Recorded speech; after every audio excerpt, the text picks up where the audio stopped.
Ladies and gentlemen, we're back with Real Deal Talk. I'll tell you what, we have an absolute legend in the studio today. In fact, I don't even know if this studio is ready for what's about to go down right now. Ladies and gentlemen, Todd Durkin in the house, a.k.a. TD, has his own podcast called The Impact Show.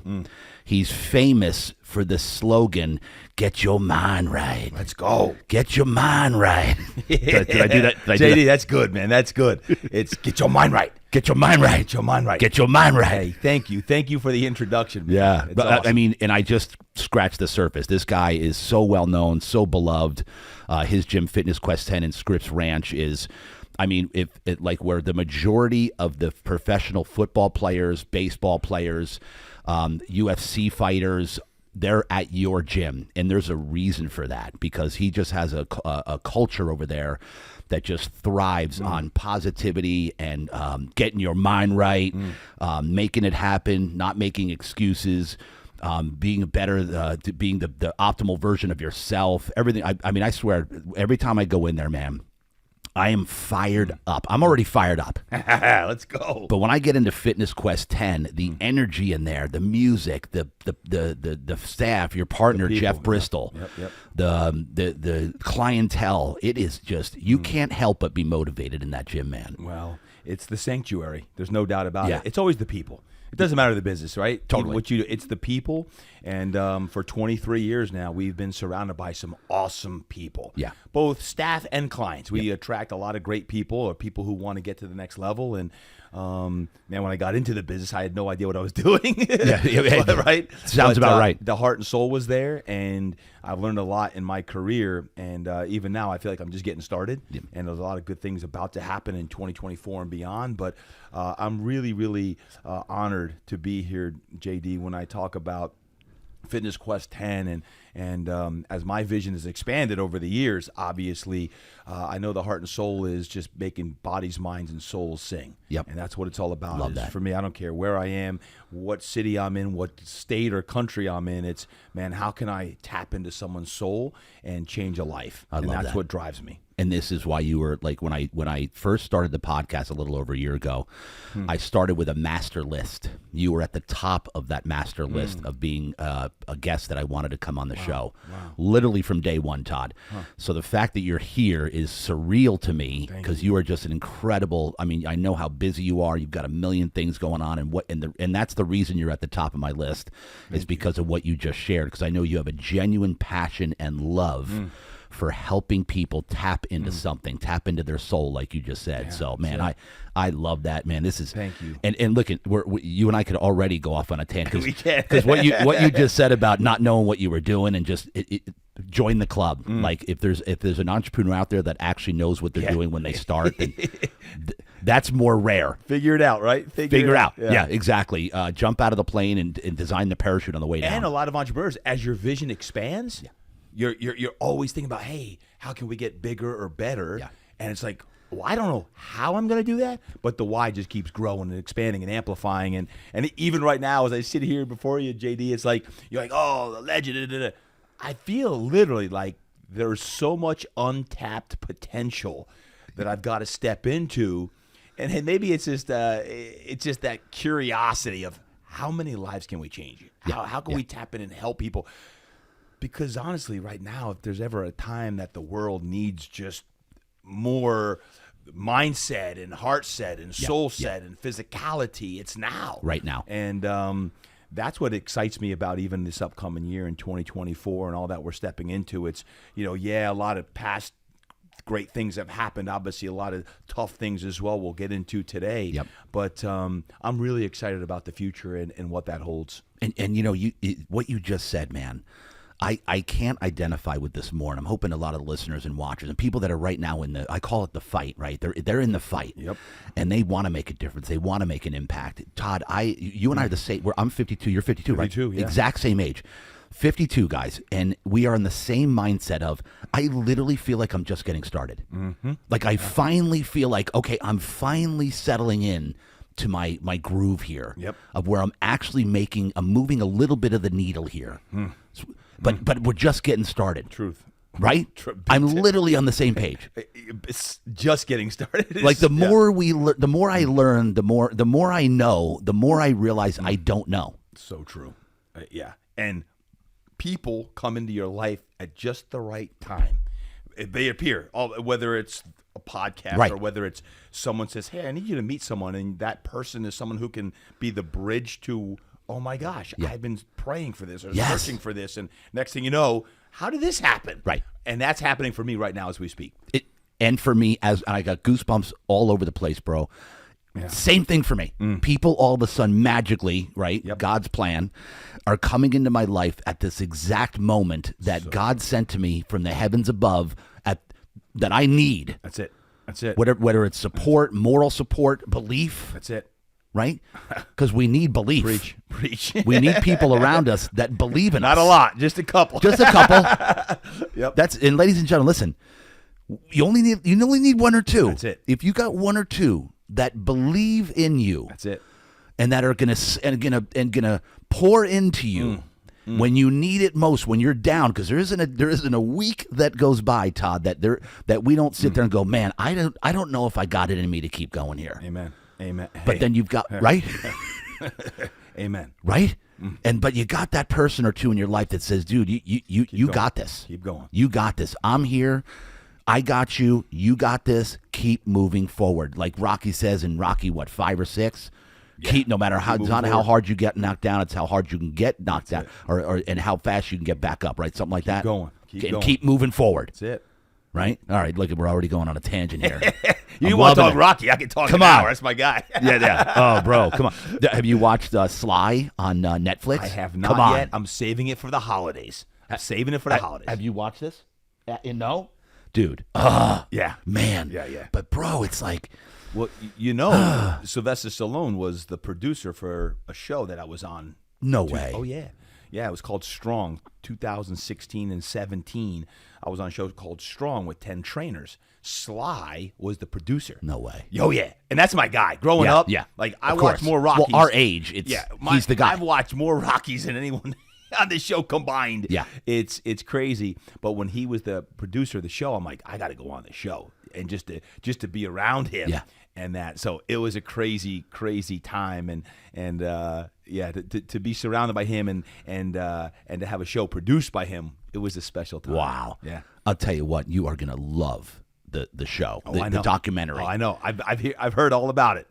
It is like, but it's also like towards the end, it's like this when you see him taking the statue out of his house. Mm-hmm. And how he admits how he was so self-absorbed, even though he was, you know what I mean? Like, it's fascinating to me that when you reach this pinnacle of everybody's kind of worshiping you, but then you look at the reality of behind the scenes of the people that are doubting you and that are like what you're actually going through, maybe the self-discovery and self-doubt. Am I an imposter? There you go. These people are worshiping this person that I'm actually not. They're worshiping an actor.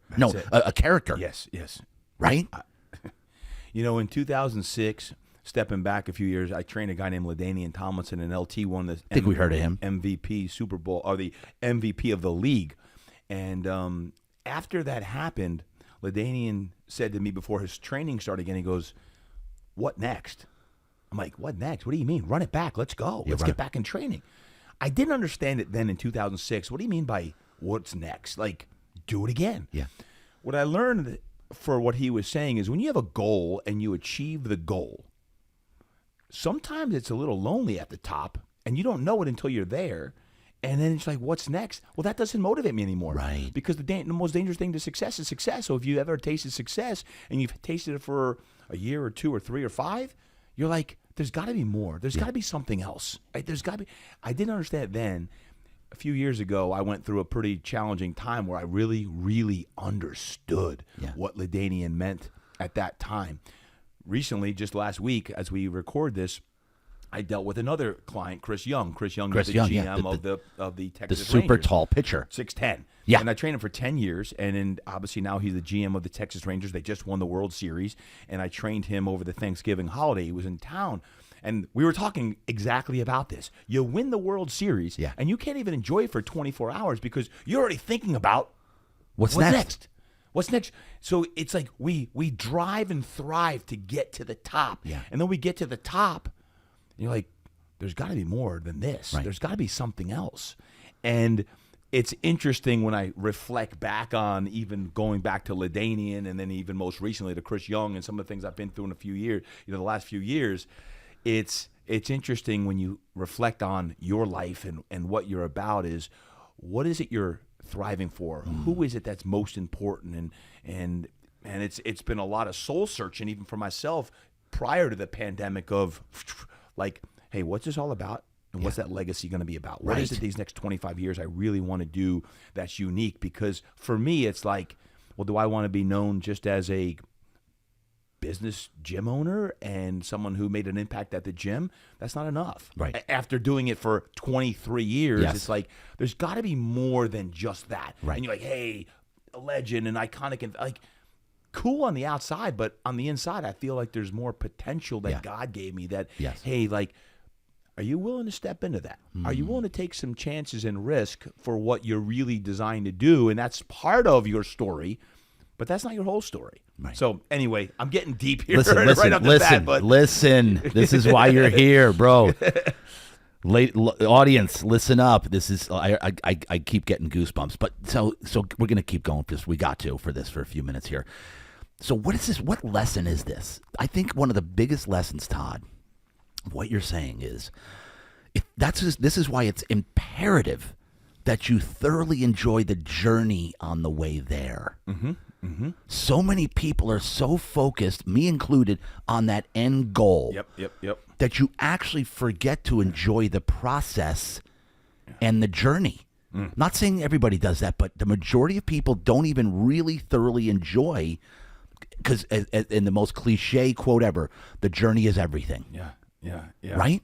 Yeah, that's certainly one of the lessons because all of us, everyone listening in, could do an even better job enjoying the journey, For sure. the process, especially when you're going through a very tough time, a battle. You're like, well, how am I supposed to enjoy this? JD, how am I supposed to do this? TD, what? How do I enjoy going through this? Trust me, you've been there, I've been there, Yep. Oh, and yeah. going through it. It's always upon reflection that you're like, oh, okay, I see what it was all about. And upon reflection, you're like, if I only trusted more, Right. that was going to lead me to my ultimate path and what I'm supposed to be doing on a regular basis. It's, how do I enjoy the journey? It's making sure that each and every day you take it as a blessing, good or bad, Right. that the people in your life are the most important. And then what I always say, I mean, for me, I'm a man of faith, is when you're going through the good times or the bad times, it's man, what is God trying to teach me and lead me to so that I can ultimately have the most impact? What can I be doing to reach even more people and impact more people? And that's something that, man, for a long time, that's the question I always ask myself is, am I doing what I'm supposed to be doing so that someday, hopefully in about 60 years from now, when, he says, hey, good job, well done, faithful servant, that I was able to step into that man that I was designed to be, not because the world said, oh, you're a great coach or trainer or business owner. No. Maybe that's not all I'm supposed to be. Right. Like there's other aspects as a husband and a father and an influencer and a mentor that did I really step up and serve as a parent and as a dad and as a man? And did I do the things the right way in my entire career to do that? So those are the things that I'm always kind of thinking about, deep down is, it's one thing for the world to adore you and say the things about you and esteem you because of that. But at the end of the day, it's also fleeting. Yeah, it is. You're right. And just to your point there, man, it's like it's just like the obstacles that we go through. And I preach this a lot at the church, that if you've got nothing going wrong, you've got nothing going on.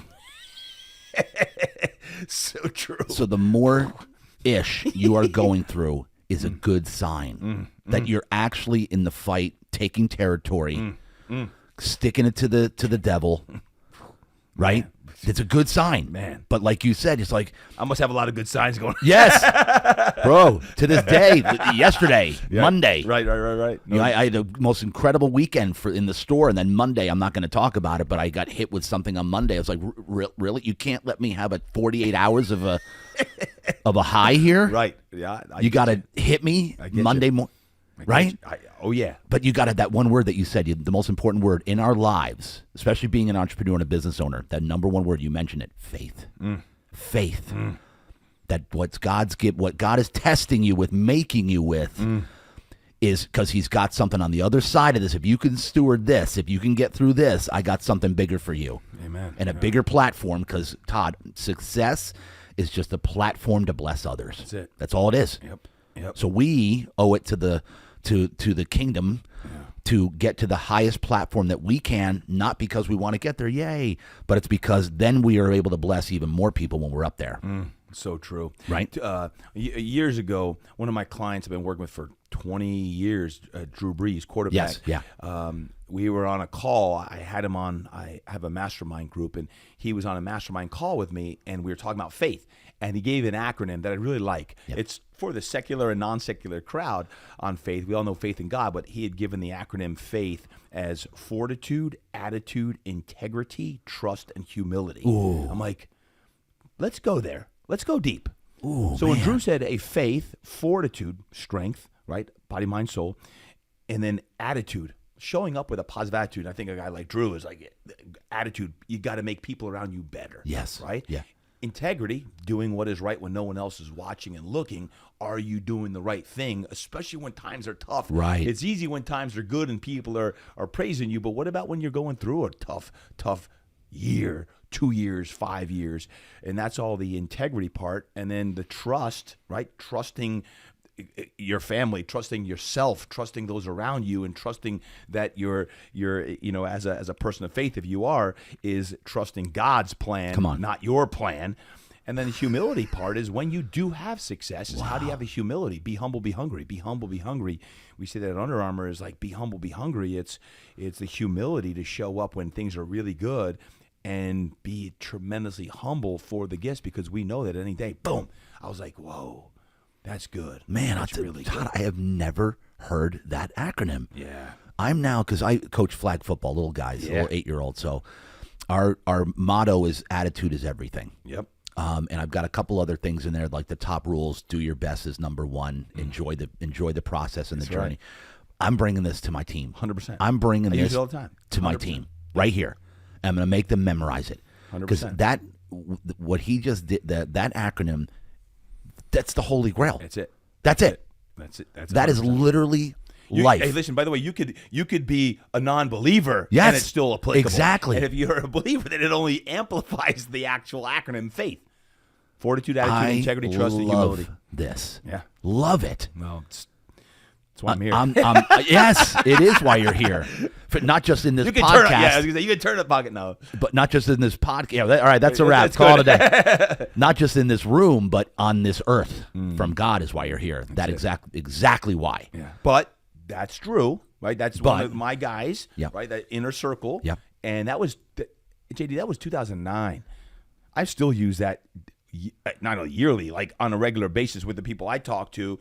And when you're around people like that and your circle of influence is up and you're hearing acronyms from your inner circle and you pass it on, maybe we bless 1 million people with, you know what? I got to step up my faith. Oh, faith in God? Yeah, faith in God, but also all of those different aspects of, I love acronyms. I mean, I do too. Faith, impact, all of these acronyms, because you can remember acronyms and you can think about it. You can spit it out. So every day it's like, okay, what's my faith? What's my faith? What's my faith? What's my impact? Whatever. And to me, that's a powerful one. Beyond powerful. I'm stealing this immediately. When we're done with this, I'm writing it down. You're going to repeat this, and I'm bringing it to my team. I'm going to bring it to the church. I freaking love it. Good. By the way, you mentioned impact. Is there an acronym? Do you have an acronym for impact? Of course there is. Okay. Here we go. Here we go, baby. Well, impact. Yes. Just to give you a background. Yeah, give me a background. It started 2010. My book, The Impact Body Plan, came out. And Impact Body Plan came out right after Drew had won the Super Bowl. I had been turned down by book publishers dozens of times. Finally, Rodale and Men's Health came to me and said, "Hey, we want to write a book." I'm like, "Oh, it took Drew to win a Super Bowl for me to get a book deal," and I got a book deal, and I walk into the CEO of Rodale Books. I had just written the Impact Body Plan in 10 weeks. I sat down, got butt glue, and I wrote and wrote and wrote and came up with the Impact Body Plan. And I walk in the office, and in his office, all over his office was not the Impact Body Plan cover. It was a cover that said True Strength. I said, True Strength? This isn't my cover. Yeah. He goes, "No, it's we're going to name the book True Strength." I said, "What are you talking about? I just wrote the book, the Impact Body Plan." He's like, "We're going to keep the book. We're going to call it True Strength." I said, No. It's the Impact Body Plan. It's not True Strength." He said, "No, it's True Strength." I left. Walk out, New York, downtown. I call my book agent. I said, "Hey, they just changed the cover of my book, and it's not the Impact Body Plan, so I'm not publishing the book. I'm out." He's like, No, you can't do that." I'm like, "Baloney. It's the Impact Body Plan."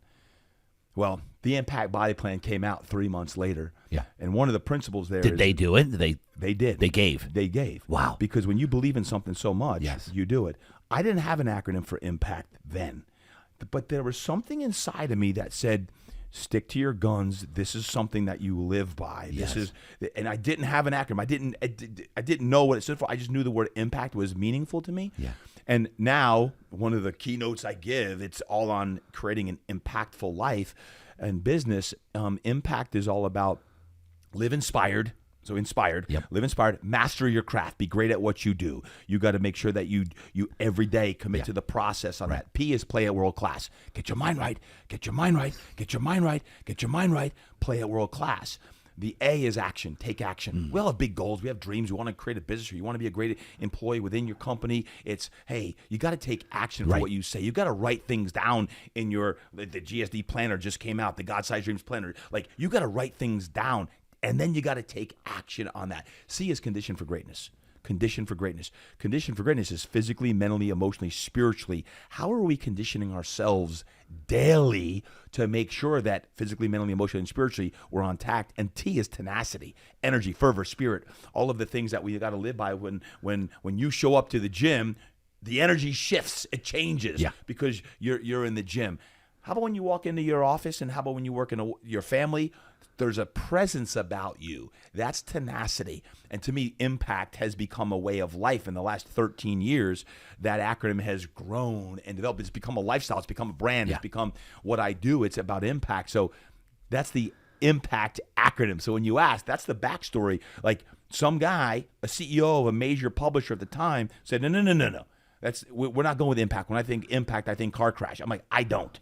I don't. I think legacy. I think about what someone's life is about, its impact, what you're going to create to do great things in life. And sometimes you got to walk away from a deal, and if it's meant to be, it's going to be. And this one was meant to be, and Impact Body Plan was my first book. Wow. And I use that, and now that I didn't realize it until you're speaking that I use that word more than anything. When people, what do you want to, I just want to make an impact. That's it. I just want to make an impact when I'm here. While I'm here, I want to make an impact. As much of an impact as possible. Well, thank you for sharing the brand. Well, now I got an acronym. There you go. I live love inspired. this. Live inspired, master your craft, play at world class, take action, condition for greatness, be tenacious. There it is. Come on, dude. Let's go. And by the way, you know this, but Stallone, kind of similar. He brought this script to producer after producer after company and he passed because he wanted to be the actor. Yep. The main actor. Yep. In it. Yep. And no. You can't be the main actor. You can't even, right? Yeah. And not only that. And he stuck to it. Yeah. Not only that, he sold his dog. I remember. Yes. He sold Butkus. Yes. I know. For all you Rocky fans and Sylvester Stallone fans, can you imagine selling your dog? I can't. I got a 9-year-old golden retriever. Yeah. I can't imagine selling my dog because I believe in something so much that I would sell my dog. The reason why Butkus was in Rocky 1 was because he bought his dog back. That's right. He bought it back, and it was a lot more than what he sold it for. Yes. But he was down to nothing, and he ended up selling the dog for, it was in my Wow book, my second book, all on that, about $500. It was nothing. Crazy. It was like nothing, but he needed to pay the rent. Yes. Sold his dog, and then when he eventually it was got like the deal. it was like 10, 15 grand, right, or something. Yes, it was crazy. But at that point, he's like, I'm buying problem. Lucas back and I'm putting him in the movie.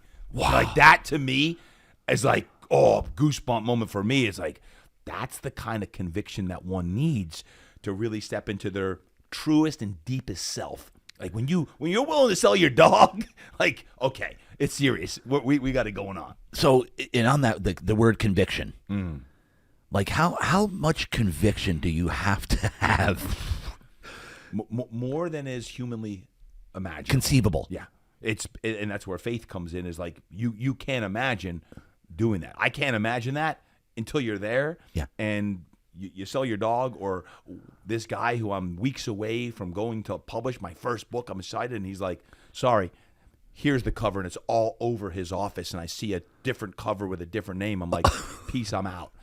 Like, and I fly home from New York City to San Diego, and I'm like, what did the guy say when you walked out of his office? Nothing. Like, it was pretty quick. Like, after that conversation, I was like, peace, it's not happening. And I'm not going to say that was a negotiation tactic. It was like, I'm not going to print. I'm not doing this. Yeah. I'm about impact, and I'm willing to walk from this deal in 10 weeks of just going through hell, getting this book done. I'm like, I'm walking. And I didn't have an acronym then. I didn't have impact. Didn't mean what it means today. Yeah. That was 13 years ago. And I just knew something. There was a seed inside that I felt there was this very deep purpose why I was writing this book called The Impact Body Plan. And 6 weeks later, the Impact Body Plan came out because we negotiated. And I said, okay, you could change this and this and this and the subtitles and everything else, but it's the Impact Body Plan. Yeah. It's not the other name you have. Wow, man, what a story. Yeah. I love that. All right, so listen, now that we've gotten off on a 45-minute great tangent, by the way, and listen, normally I would keep going with this, but I really want people to know a bit of your backstory. I really do. I really, really do. Because I want the people the countless people that love you, respect you for who they see. I wanted to know a little bit more about your backstory of how you got to the impact man. You know what I'm saying? So let's go back. And I know that you and I think we're from the same area, aren't we? Are you from Jersey or New York? I am Jersey. Jersey Shore, baby. Jersey Shore. Let's go. Down at the shore. Down the fist bump. The fist bump. All right, so go back. Born and raised in Jersey. Where in Jersey? Brick New Township. Jersey. Yeah, Brick Township, New Jersey. No way. Youngest of 8 kids. 8 kids? 8 kids. 5 sisters, 2 brothers. It's 2 brothers, 5 sisters, and then I come along. So mom and dad get divorced when I'm 5. Dad moved away, and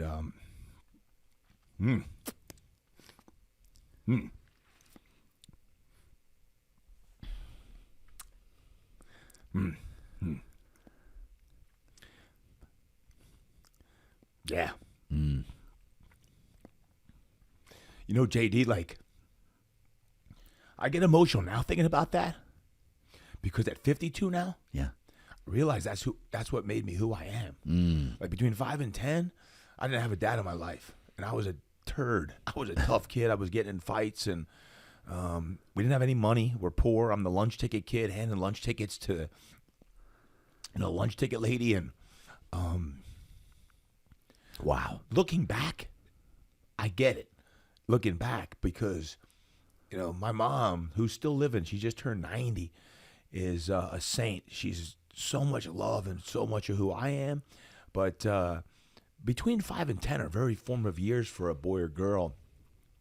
And I was going down the wrong path until a few people came into my life, unbeknownst to me. A football coach who I eventually played for. I idolized Warren Wolf, the winningest football coach in New Jersey history. Wow.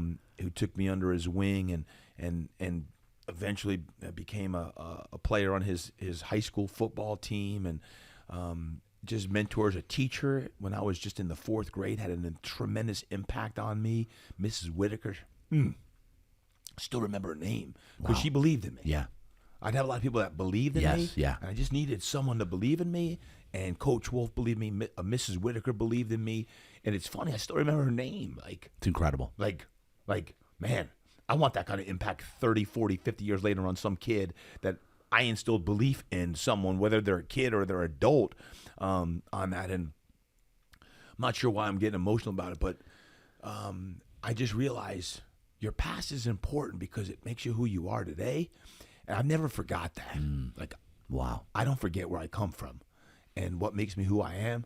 And I'm very, very grateful for those people who I've been, who were put in my life at those ages. And even now, I don't take a single day for granted. So growing up back on the Jersey Shore in Brick, blue collar town, no money, lunch tickets, divorced parents, that made me who I am today. Wow. And we talked at the beginning of this interview, we talked about belief, having people in your life that believe in you. That's it. It's so important. That's as it. Tough a guy as we are, we're pretty tough, Yep. pretty confident, right? Yeah. We need people that believe in us. 100%. I didn't launch this podcast until I was in a Pathfinder program at Awaken Church, and they surrounded me with a dozen like-minded people for 5 months in a mastermind in the church, marketplace ministry. It wasn't until that ministry, when I had 11 people that believed in me, until I launched this podcast. It's why I launched the podcast, because people believed in me. Belief. Yeah, and belief. And when you spell out belief, here we go. 3 letters inside of there you got to be careful of. L-I-E. Lie. Yeah. So belief, when you think about belief and how it, if you don't have belief, it can rob you of you stepping into the destiny that you're supposed to step into, because you might believe the lies. So when I think about belief, I'm like, don't believe the lies. Right. And be careful. Make sure you're around people who are going to instill that conviction inside of you of what you're really, truly, genuinely worth. And when I think about belief, I'm like, don't believe the lies, because there's lies all around you. Oh, yeah. And the devil will come in and make you believe the lies, and then you won't take action to start your podcast or go into the career or business that you're supposed to go into, because you're believing the lies that are just robbing you of being the best that you can possibly be. Wow. Belief. And so Mrs. Whitaker. Mrs. Whitaker, 4th grade teacher. Have you ever gone back to... In high school, I won a writing competition, because they asked to write the seniors to write stories about someone that was meaningful in their life, and I wrote about Mrs. Whitaker. And Mrs. Whitaker, I wrote about her and how she had an impact in my life as a senior in high school at the time, and stepping back into 4th grade. And why is because she asked all the 30 students or so in the class that the class guinea pig had to have a home for the summer. And I wanted to get the Crystal. I still remember the guinea pig's name. Crystal was the guinea pig. And I won the competition to bring Crystal home. I still remember what that meant, that I, quote, won the competition to have the responsibility to bring Crystal, the darn class guinea pig in the 4th grade, home. Because now I felt this like, hey, I earned the responsibility to take care of the class guinea pig. It sounds so stupid. But It's hilarious. But when you think about it, I'm like, dude, I actually won the opportunity to take care of the class guinea pig. I took it serious. Yeah. And she kind of made it a big deal that the quote winner is this. I wrote about it my senior year and earned a scholarship through the high school off to college, because I wrote about Mrs. Whitaker. And I did. So I went back to her in high school and said, hey, I want to thank you. And I've stayed in somewhat contact with her periodically. She actually listens to my podcast periodically, yeah. And I haven't seen her in probably 30 years, maybe more. Wow. But I'll never forget, one person, one teacher believes in you. Yeah. What can that be? Yeah. One parent. One parent. One coach. A coach Wolf. I want to get started that. That'll be a separate episode. Like the impact that he's had on me. One person. The power of one. One person. The power of one. And listen, ladies and gentlemen, because you could be that person 100%. for someone else. And don't believe the lie that you're not, because Yes. like, oh no, I'm going through hell right now and it's hard as heck. No doubt. Keep going. Just keep going and keep going and keep going. And people, Pastor Jeremiah just said this the other day, when things are good, people listen. When things are bad, they watch. They watch. When things are good, people listen. When things are bad, people watch. So if things are good, they'll listen to you. But when things aren't good and they're bad, they're watching you. Yeah. How are you going to react? What are you going to do when things are bad? I'm like, whoa, that's good. Yeah. That is so good. And I'm like, whoa, And I talk a lot about haters. Like, we need haters in our life because those are the ones that are going to be, seriously, Right. they're going to be watching you the most. Oh, yeah. Because they're waiting for you to fail. And they're not saying anything until you fail. No, they're waiting. They're like, oh, come on, let's fail. They're waiting. 100%. So give them a show. Yeah. I say give them a show they'll never forget. Yeah. Right? So fast forward. All right, so hold on, go back. Yep. You said divorced at 5. Dad, did he just... He moved to Colorado. I was in New Jersey. He Okay. moved to Colorado for 5 years. And at age keep in touch? Did you see him? a couple times. I mean, we would talk on the phone, right? Yeah. There weren't cell phones and texts and That's all true. that stuff back then. So it'd be certainly a phone call at least once a week. But he wasn't in my life. Right. And at age 10, he decided to come back into our life, my life specifically, because at that point, my older brothers were moving out of the house, and I'm kind of growing up. And my sister and I were just at that pivotal age of 10. He moved back to New Jersey. And let me tell you what, how life changes between 10 and 20. He became the most essential figure in my life. Wow. So all of a sudden, I don't have a dad, and all of a sudden he steps back in because he realized that whatever happened, it wasn't, he needed to take care of his family, and I was the beneficiary of that, meaning this.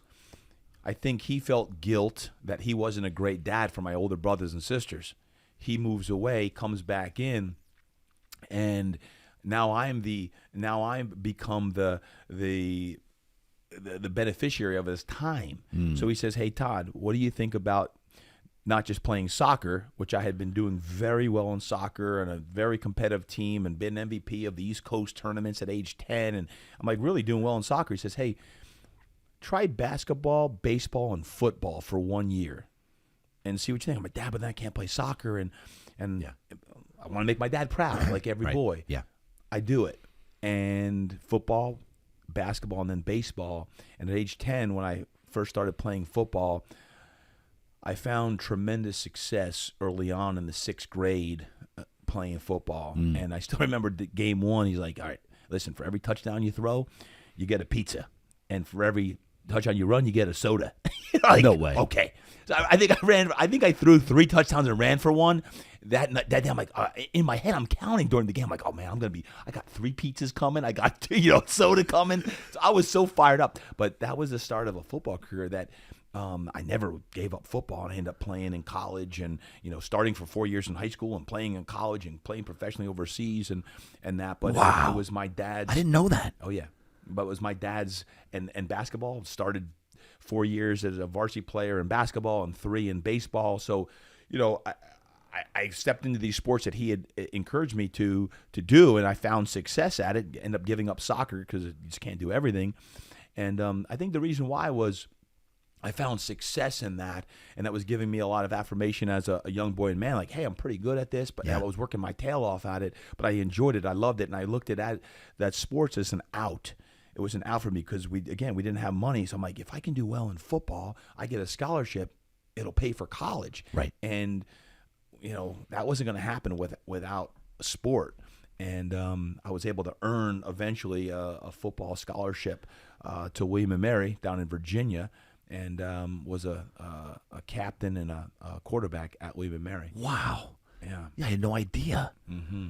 And so the whole 4 years there, and then did you say you played professionally as well? Yeah, so after that, played 5 years there because you play 4 and then you get an extra year. Yeah. And then I went overseas and played in Europe in the World League. So at first I was in Berlin, Germany, and then Amsterdam, and then Cannes, France. And one of the quarterbacks. So tell me about that, and I don't want to cut you off here. Yeah. Go back. How did that happen? Like, give me the process. I don't know. Of college to going overseas to play. Yeah. What kind of decision was this? Just one step. Let me step for 1 second back even more because Coach Wolf. Okay.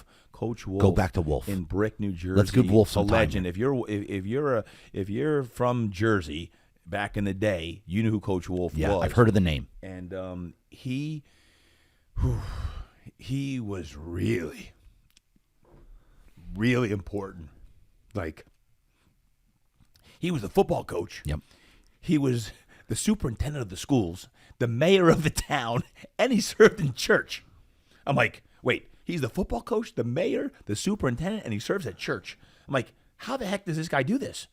And he'd be picking me up and bringing me to practices and, all these things because I think he saw something in me at a young age. And Pop Warner, he'd come and sit on the 40-yard line. I always saw his white hair. And Pop Warner, he'd be sitting in the stands watching his future players.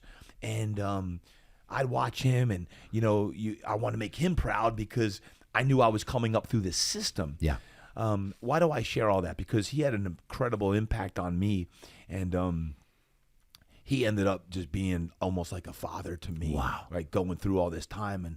And it's like you want to be a better man, a better football player, a better kid in playing for a legend like that. You talk about legend. He's a legend. And he's since passed, but I was like, man, I don't know if I can come back here and coach because I can't step into someone's shoes like this. Like, this guy he's a god. He's a god. Talk a little bit more about him. Like, what was it about him that was character? Character.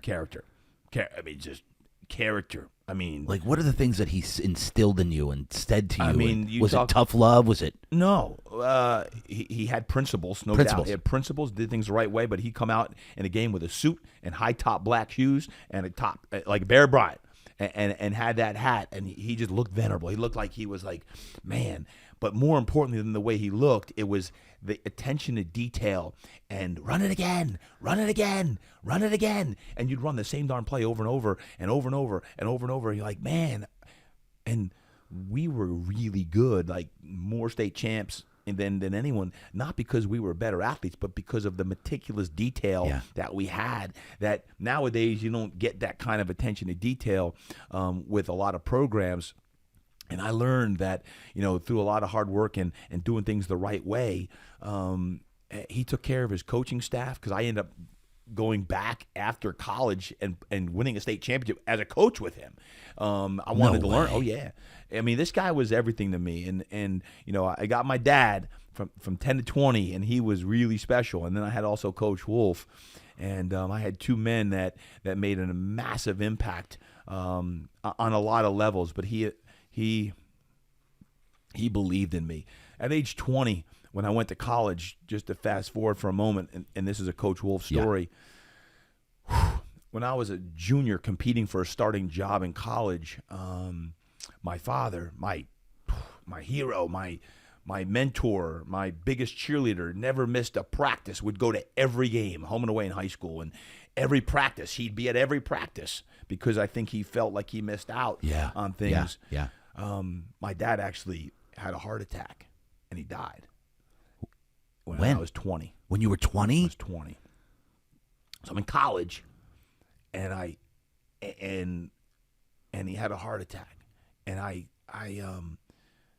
it rocked my world. I'll just tell you that, and it rocked me. Like, if there was one person at age 20 I didn't want taken from me, it was my dad, because I had gotten him back when I was 10. And he made up for time, and he was with me, and he did all these things. He poured into me. I was the beneficiary of his time, unlike my other 7 brothers and sisters. I was the child that happened to get his time, and they only wanted it. They only wanted his time and never got his time. I was the beneficiary of that. So when I lost him, it was devastating to the point where I no longer cared about football or school. I almost quit college. I went home to the funeral. And I remember doing wind sprints on the beach in Bay Head, New Jersey in February 19th, and doing wind sprints. And it felt like it was 10 degrees. I'm bundled up, and I'm crying on the beach. It's freezing cold. It's dark. And a cop coming up to me and says, "Son, what are you doing?" And I was crying. He probably thought, like, this guy's not stable. And I probably wasn't. But I said, "Hey, my dad just passed, and I'm doing some sprints." And we got talking to this random cop. I've never wanted to quit anything in my life, but man, I want to quit school. I didn't want to go back and play football. Football is my life from age pretty much 5 when I had dreams of playing sports. But from 10 to 20, I could tell you, I want to be a pro football player. I want to be in the NFL. I want to be a quarterback. And I knew I was going to the league. And then at age 20, all of a sudden, he dies, and I'm like, I don't want to go back to school. I want to get in a car, and I want to drive across the country and just drive and keep going west. And for 3 weeks, I stayed home, and I'm supposed to be competing for a starting job. What the cop say? What you said? The random cop just he was just listening. Yeah. He was listening, and obviously, I don't remember what all he said. Okay. I just remember that Yeah. I was trying to work out and more not get ready for football. It was just I needed an outlet. Yeah. And I just didn't want to go back to school. And when I went, eventually I decided I got to go back. I'm 3 weeks into spring training. What was your mom saying? My mom, man, she's a saint. My mom is just she goes with the flow, and obviously a very interesting relationship and dynamic because he came back into my life. They never remarried, but Right. they were friendly. Yeah. And it was a tough time for everyone. My dad tries to get back. He went from a very type A driven guy to having a heart attack and passes. From 10 to 20, I had a very type B personality, a guy who cared and was loving, where my older brothers and sisters did not.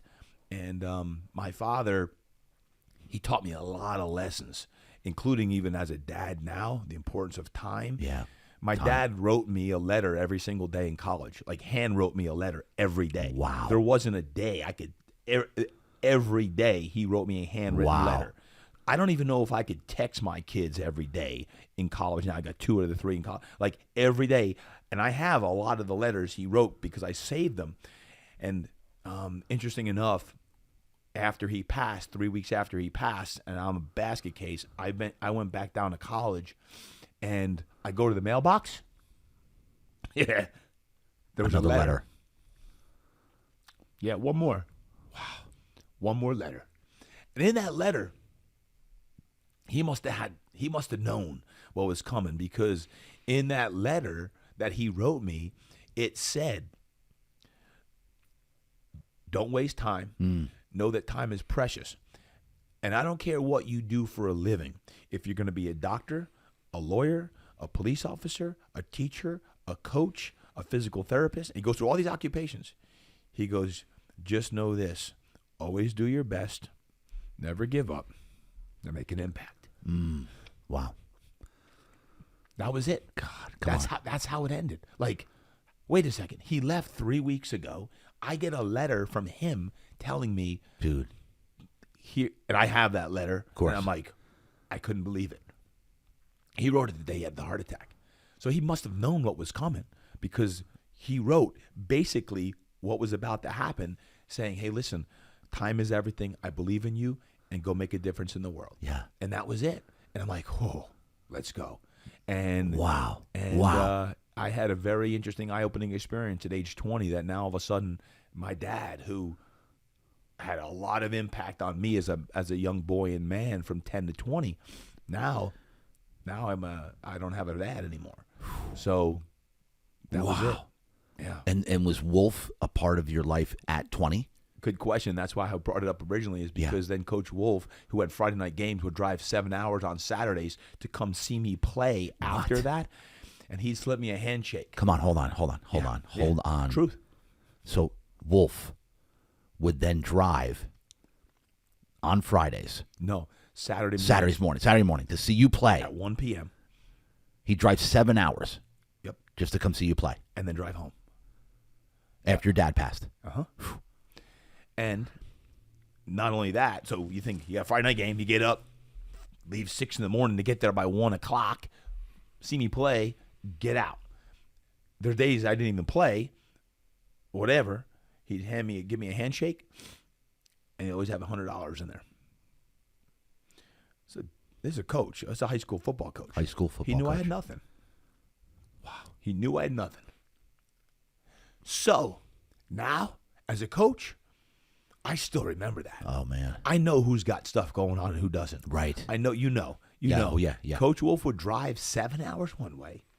He could probably care less whether I was playing every down or didn't play it down. He wanted to give me a handshake and give me a hug. Give me $100. Yep. And $100, listen, that's 1992. You ain't kidding, that's a lot of money. Yeah. For a kid? For a kid. Yeah. But he also knew that I had nothing. Back then, when you're a scholarship player, you weren't even allowed to work. There weren't NIL deals and stuff that kids are getting. I remember, you have nothing in the bank, and you're like, okay, it's a good thing I have a meal plan at the Yes. cafeteria so I could eat. But you couldn't go out a date, or you couldn't afford anything, and my mom certainly didn't have money, so that meant the world. And it was more. It was never about like, hey, you gave me the $100 because that was really nice. It was, wait a second, he just drove 14 hours in a day on the day after a game when most of those coaches are breaking down film. He could have sent the $100 in the mail. Yeah. No, he would drive down just to be in the stands, and just like in Pop Warner, I don't know, 10, 15, 20,000 people in the stands. I'd always see him. I see that silver hair, that white hair, just sitting up there and just watching. Wow. That was it. It was everything. Everything. So when you talk about me as a coach, I've had some good coaches. I've had some people that do things that most people never get the opportunity, because nowadays there aren't those kind of coaches that do those types of things. And every now and then there's a handshake that I'm going to give to a young kid. Yeah. I remember what Coach Wolf did for me. Yeah. I'll never forget that. How important is to have someone that is there for you, that supports you, that sees you. That's it. I'm talking about this, 30-something years later?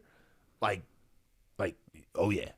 30 years later, the impact it had on your life. I'll never forget it.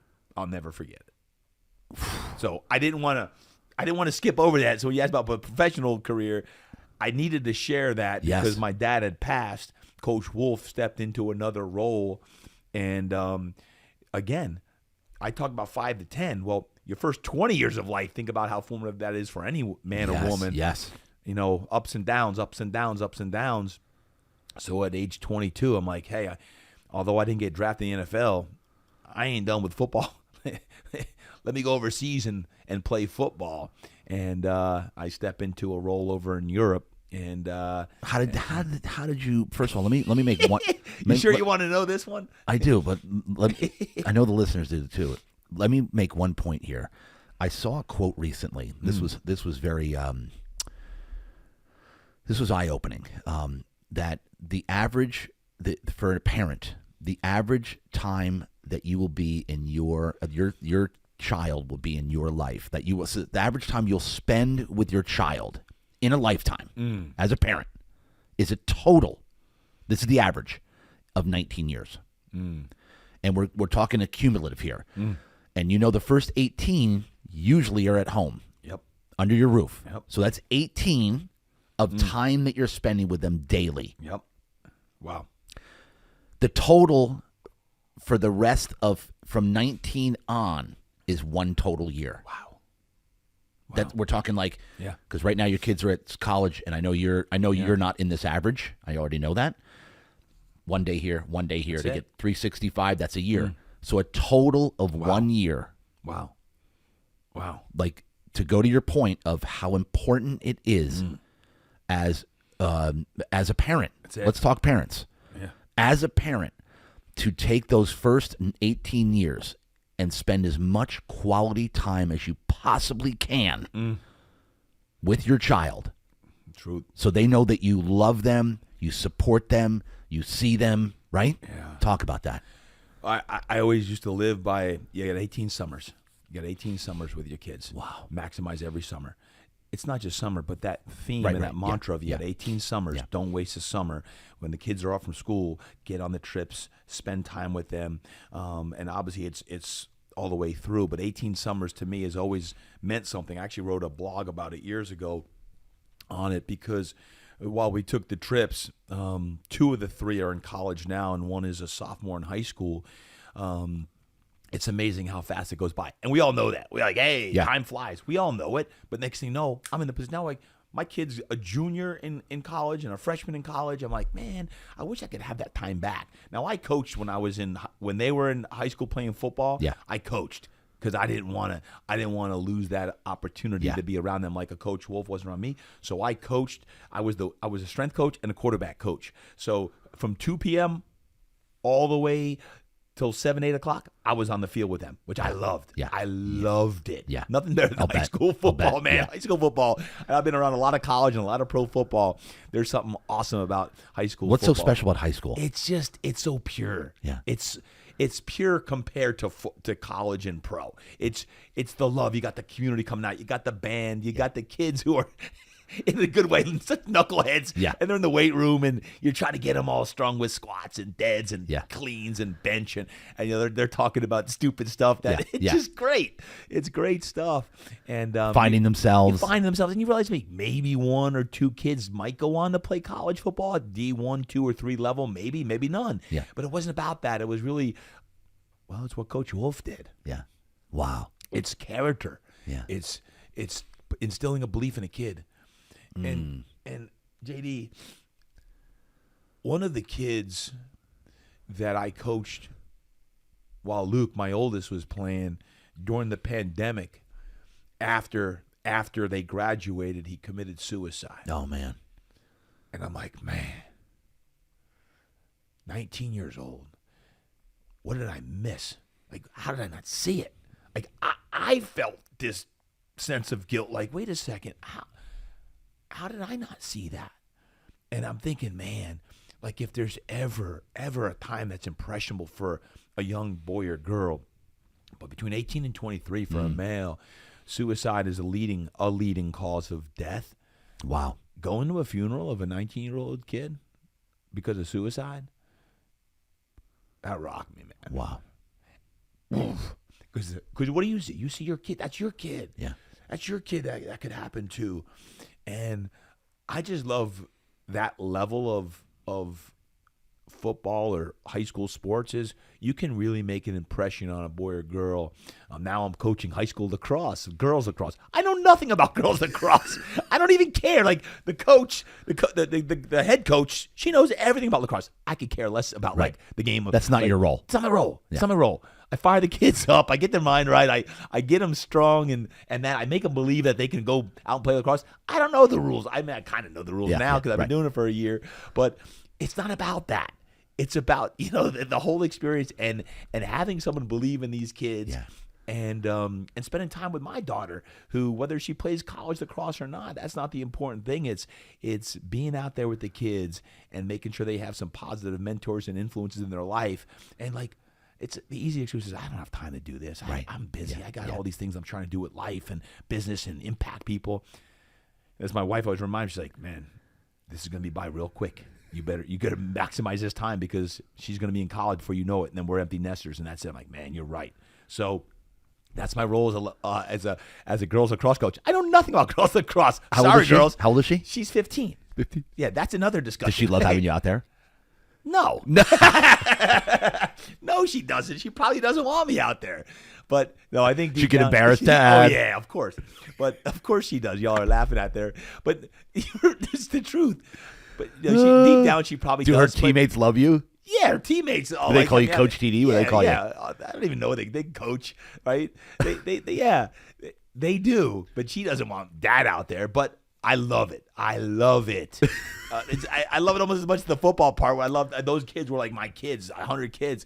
But the girls lacrosse it's just coaching female sports is different. Yeah. But I kind of act the same and get them fired up and they laugh at me and they giggle and I love it because it's about the experience. Yeah. It's what Coach Wolf did for me and to get to believe in yourself. And I don't know which of those girls right now, or even the boys, and I try to stay involved in some of the programs, is you don't know who's struggling, man. You don't know whose parents are going through a tough time. You don't know who is thinking something deep that they could harm themselves. So I'm always trying to get in people's heads like that and understand people. And I think it was because I was the beneficiary of the Mrs. Whitaker's and Coach Wolf and my dad and all these people looking back. You don't understand it when you're going through it. Looking back, I'm like, man, I had some really, really strong people influence me at a young age that I didn't really appreciate because you're just going through life. Yeah. Looking back, I'm like, oh, okay, I understand. I get why that happened.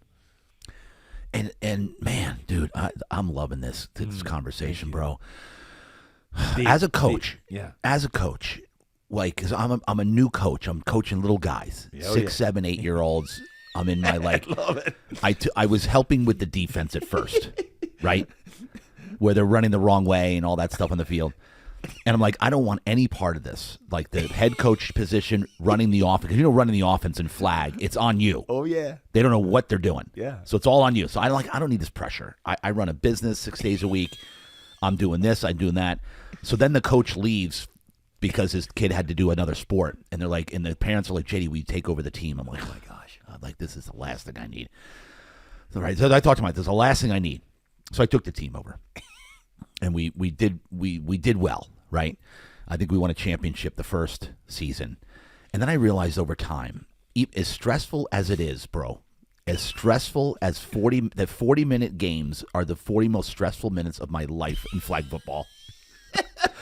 But I realized, Todd, that it was exactly what I needed in my life. Right, 100%. Because whatever that time was an hour and a half here, you can only focus on those children. That's it. For that amount of time. None of the business stuff, the stress stuff, the stuff that we go through, it can't even creep in. No, it can't. And but then I also realized along the way is because I see kids that, I can tell there's some things going on. I'm going to leave it broad. Yep. I don't want to get, because there's local families here. Then I know that my role as not just a coach, but as a positive male role model is so important in their lives. So the reason I'm building this up is, as the coach, what is important that I make sure that they know that because I tell them I love them all the time. I say, I love you, brother. I love you. Like I said, and I'm proud of you. Yeah. What can I do what do you do as a coach to just pour into these boys because they're too cool. The high school kids, yeah. But what do you continue to do because of what Wolf did for you, what Mrs. Whitaker did for you? And let's talk parents too, because this goes for parents. What do we instill in our kids? What's the most important thing? Well, one of them is listening. Right, listening, because I think as a coach, we're always wanting to give advice, give wisdom. Correct. And that's important. But I think the first thing as a kid, you need to listen to the unspoken things as well. You listen with your eyes these days, not just your ears. Right. So you're listening with your eyes and you're watching. And I think that's one of them. The other thing is, I don't care who it is and how old they are, is no one ever got sick and tired of being encouraged too much. How do you encourage anyone? Come on. Anyone, even a coworker, because no one ever quit any of my companies because they said, "Oh, Todd, you encouraged me too much. Yeah. You spoke too much life into me."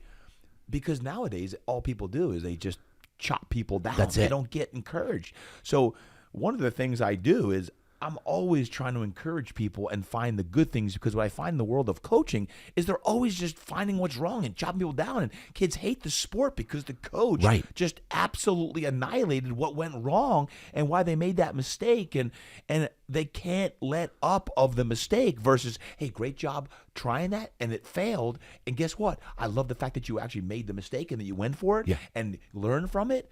Versus just absolutely staying in the mistake. Or even a parent, the kid gets in the car and you annihilate your kid because of the mistake. Which happens 100%, a lot. 100%.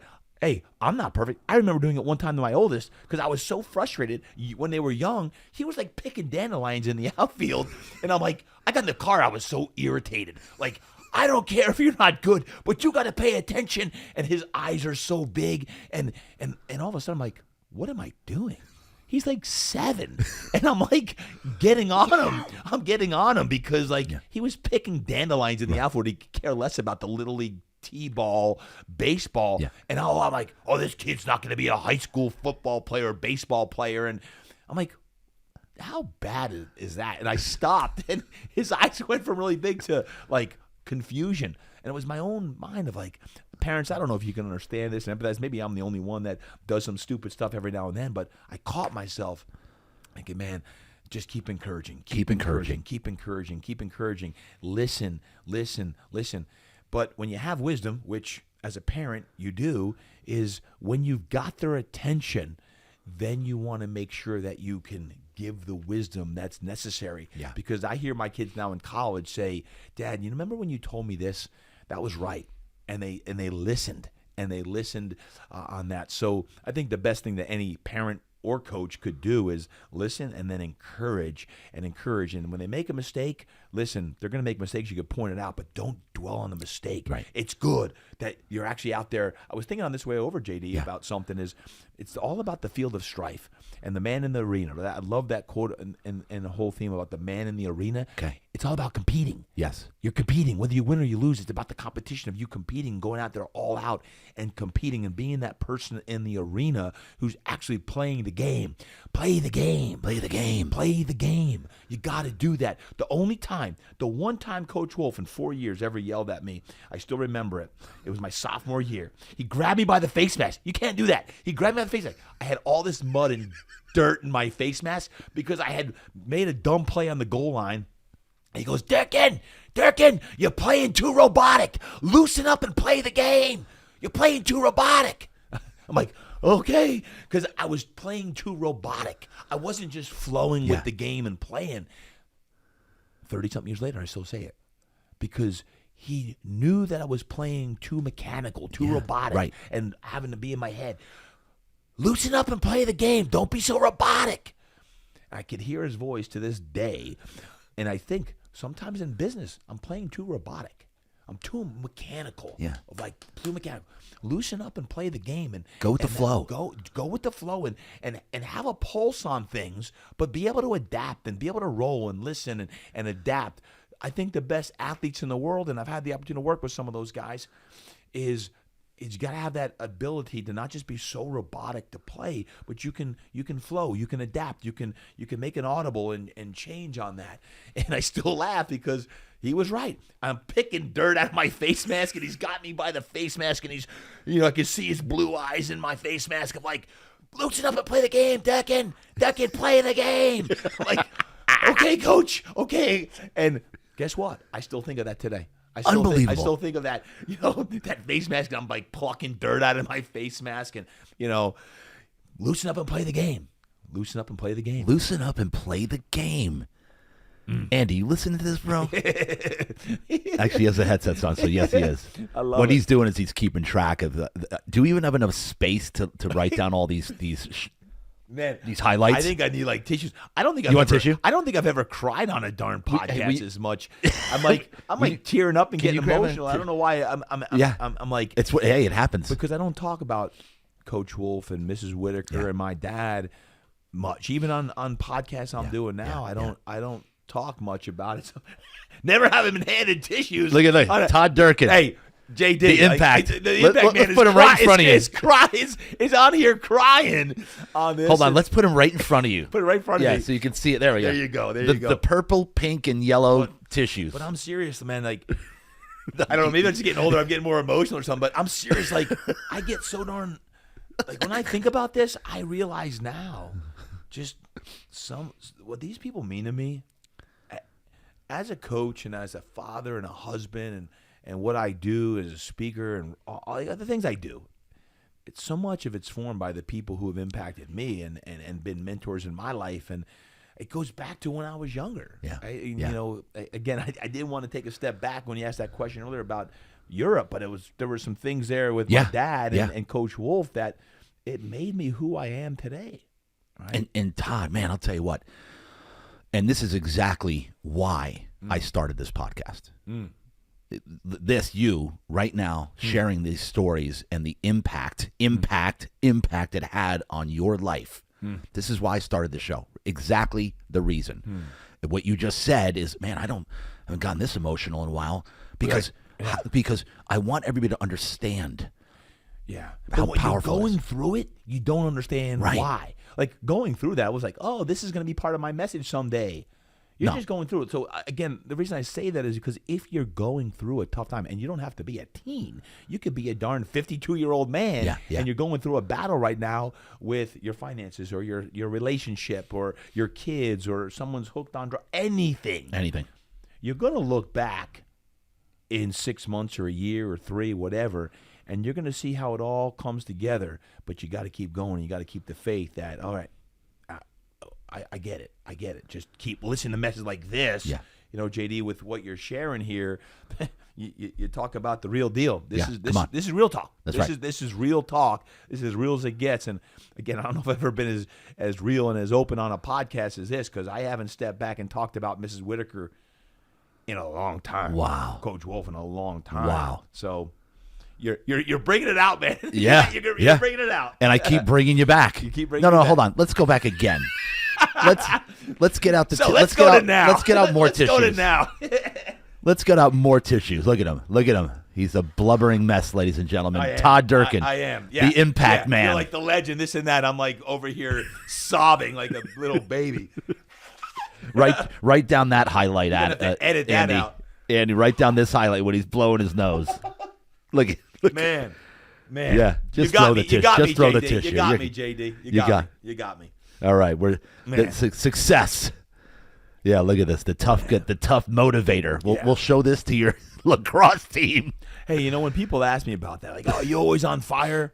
No, I'm not. No, I'm not. No. I think the You're reason human. when I'm on fire is because I am human in the sense of we all have emotion, but I do feel emotion. I'm emotional. Yeah. And I do feel that just like I'm not always on fire energetically. I'll take quiet time, downtime, and I'll have a weekend where I'm really, really serene. But emotionally, I definitely I wear my emotions on a sleeve. Sorry about that. Clearly. We just had to bring in a second box of tissues for the tough guy, Todd Durkin. Yeah. So, man. and I'll tell you, I'm with you on this. I have never, since I got to Awaken Church 2 years ago, roughly, give or take, when I started my walk with Jesus, I have cried more in the last 2 years, and I talk about this on stage. I've cried more in the last 2 years than I did the prior 50 years of my life, including when I was a baby. Wow. I'm a mess, like a mess. Wow. I don't know what it is here. It's like, is it because we just start realizing because the older age of like, wow, what are we doing here? How much of an impact can we make if we truly step into who we were designed to be? Right? Yeah. And now you going back, bringing it all together here. Like You just want to make me cry more, don't you? I do. Yeah. You're just staying there. Bringing it back and talking about, because I want everybody to realize how important our role is, especially as parents. Yeah. What I'll say is this. Say it. Men or women, it's just be emotional. So many of us right now, and part of the work as a coach I do now as a life coach is getting people to feel their emotion and experiencing that, because it's really good. Because if you're storing away past emotions, good or bad, whatever, and you're not experiencing that, you can't fully live. So how do you go to the places you may not want to go to and process that? And whether you're working with a counselor or a doctor or Therapist. psychiatrist or a therapist or whoever, like it's really, really healthy to process the past and get through it if you want to really make some big steps future forward on that. It's very healthy to experience. Why? Because that's life, the highs and the lows, the emotions of that, versus just going through and cruising through life as if it's one speed. It's not. It's fast. It's slow. It's up and it's down, all of these things. That's why it's life. So what you're saying is right on, and I encourage anyone listening in is to experience that and have emotions and be emotional. Laugh, smile, cry, whatever you want. Like experience it. And on this note, man, it's like, how important is it to get these emotions out? Because everybody's bottled up, especially men. Yeah. Oh yeah. We are programmed to be just bottle it up. Truth. Be tough. Yep. Don't show emotion. Yeah. Right. And I think that's why I'm crying so much in the last 2 years, is because it's finally coming out of not as 40 years of bottled upness. Yeah. Right. Yeah. Now I'm like, okay, it's okay. Yep. Let it fly. Let it out and watch what happens. Yeah. Watch what happens. And we keep talking about the word. You like knowing that what you're going through. Just you gotta have faith that this is happening for a reason. Hey, I always say it's hard enough when you have faith to yes. keep going. Hard enough when you have it. It's not like, hey, you get faith and then everything's cool. Yeah, everything's you figure it great. out. No, even with faith, it's hard. I can't imagine going through life without faith, because then you just have nothing to believe in. So you're really in deep trouble. So it's hard enough with faith. So don't think just because you have faith or when you get faith, it's, everything is resolved, all good. No, it doesn't resolve everything, but it certainly changes your priorities. It's so true, man. Like it's not easy by any stretch. Right. Just because we have faith. And faith, and as you said earlier, it's not just about religion or God. It's the acronym. Yeah. Faith, which was phenomenal. You want to repeat it? Give it to me Fortitude, again. attitude, integrity, trust, and humility. Come on. That's it, ladies and gentlemen. So Know that what's happening to you, no matter what it is, it's imperative. You have to know that it's happening for a reason, number one. Number two, that it's happening for a good reason. But also, there's a caveat here. You have to be a righteous person doing good by others for it to be happening for a good reason. Am I right about that? Absolutely, yeah. Otherwise, if you're screwing people over, guess what's happening for a reason? Karma's a bitch. Amen to that. Right? You better believe it. I got to throw that caveat in there. You can't be an ass. That's it. Screwing people over and have faith that things are working out for a great reason. No. Well, that's the integrity part. Integrity. That's the integrity part. Yeah, there it is. Are you doing the right thing when no one's watching? There it is. That's it. Are you doing the right thing when no one's watching? Late at night, during the day, are you doing the right thing? And only you, when you look in the mirror, can give yourself, hey, I am or I'm not. Right. And that's just the real honesty test of if you're screwing people over, you obviously are not doing the right thing. It's, are you doing the right thing? And if you are, then you're living an integritous life. Exactly. Faith. All right, let's go back to more Wolf. I'm kidding. Look, let's get more tissues here. Going to just touch on this real quick. When you went from college, and what made you think of going overseas? Like, how did that even become a thing? I wasn't completely Were done people with telling football. you about it? Were they? No, I wasn't done with football. I just felt like I had more left, and I didn't have the college career that I wanted.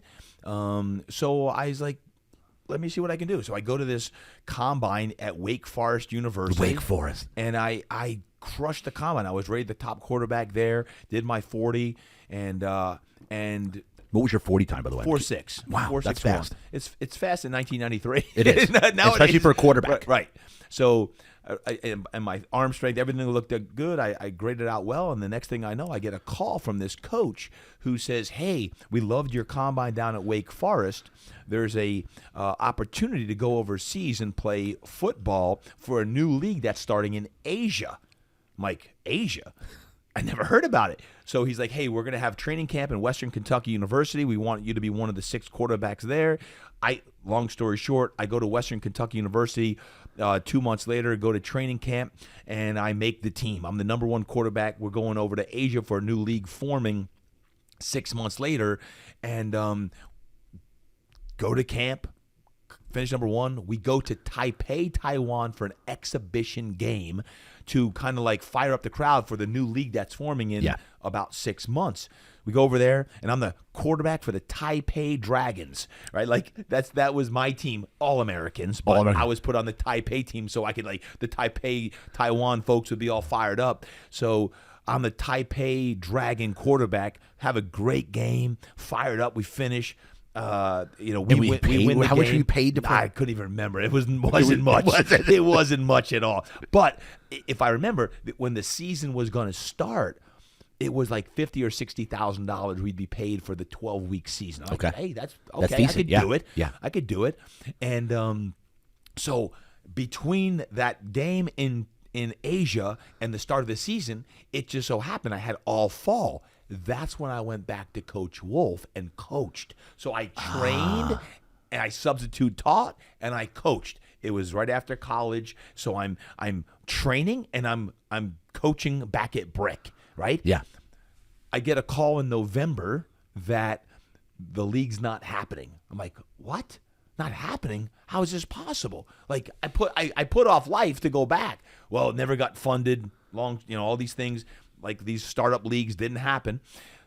But the coach who was going to be the coach over there said, I loved what you stood for. I just got a job in Berlin, Germany as a coach. Would you like to come and be my quarterback? I'm like, interesting. So now I'm going from Asia to Berlin. I'm like, sure, I'll come be the quarterback in Berlin, Germany. So next thing I know, a month later, I'm living in Berlin, Germany. I'm the quarterback for the Berlin Rebels. And everything is good. What's your mom saying? Like, yeah, go ahead. Oh, my mom's great. She's like, yeah, just live life. Whatever you want to do, live life. And I go to Berlin, Germany. I'm playing. Next thing I know, we have a week off. So in Europe, when you have a week off, you go get on the train and you go. And one of my buddies was playing for the World Football League at that time for the Amsterdam Admirals. So I call him up, hey, I'm going to come over and watch your game this weekend in Amsterdam. Get on a train, go to Amsterdam, and in series number 1 of the game, the quarterback, still remember the name, Jamie Martin, breaks his collarbone. I'm a quarterback. Yeah. I'm on the sideline. Don't tell me you go in the game. There's no way. I'm on the There's sideline. no way. Listen, the World Football League in 1994. That was like a big deal. Like that was the I NFL. remember. That was the NFL. Yeah, I'm yeah, sorry. I remember the World Football League. That was like the NFL backup. I'm like, wait a second. So I don't go in the game, but after the game, the player, my friend's like, hey, you should talk to the coach. I happen to get in the elevator with the head football coach. Introduce myself, say I'm a quarterback. I'm playing over in Berlin. He's like, can you be here tomorrow morning, Sunday morning at 9 a.m. to try out? I'm like, sure. Sunday morning, 9 a.m., pouring rainstorm. I go to the field. I'm throwing to the equipment manager, and I'm throwing dimes. I'm like, dude, I'm crushing it. After the tryout, he's like, we want to sign you. But I'm like, wait a second. All my stuff's in Berlin, Germany. By the way, I haven't told this story in like a long time. Everything's in Berlin, Germany. He's like, well, if you want to sign, it's going to be $4,000 a month. And $4,000 a month, I think it was. Yeah. $4,000 a month, and we need a quarterback. We're going to sign a quarterback.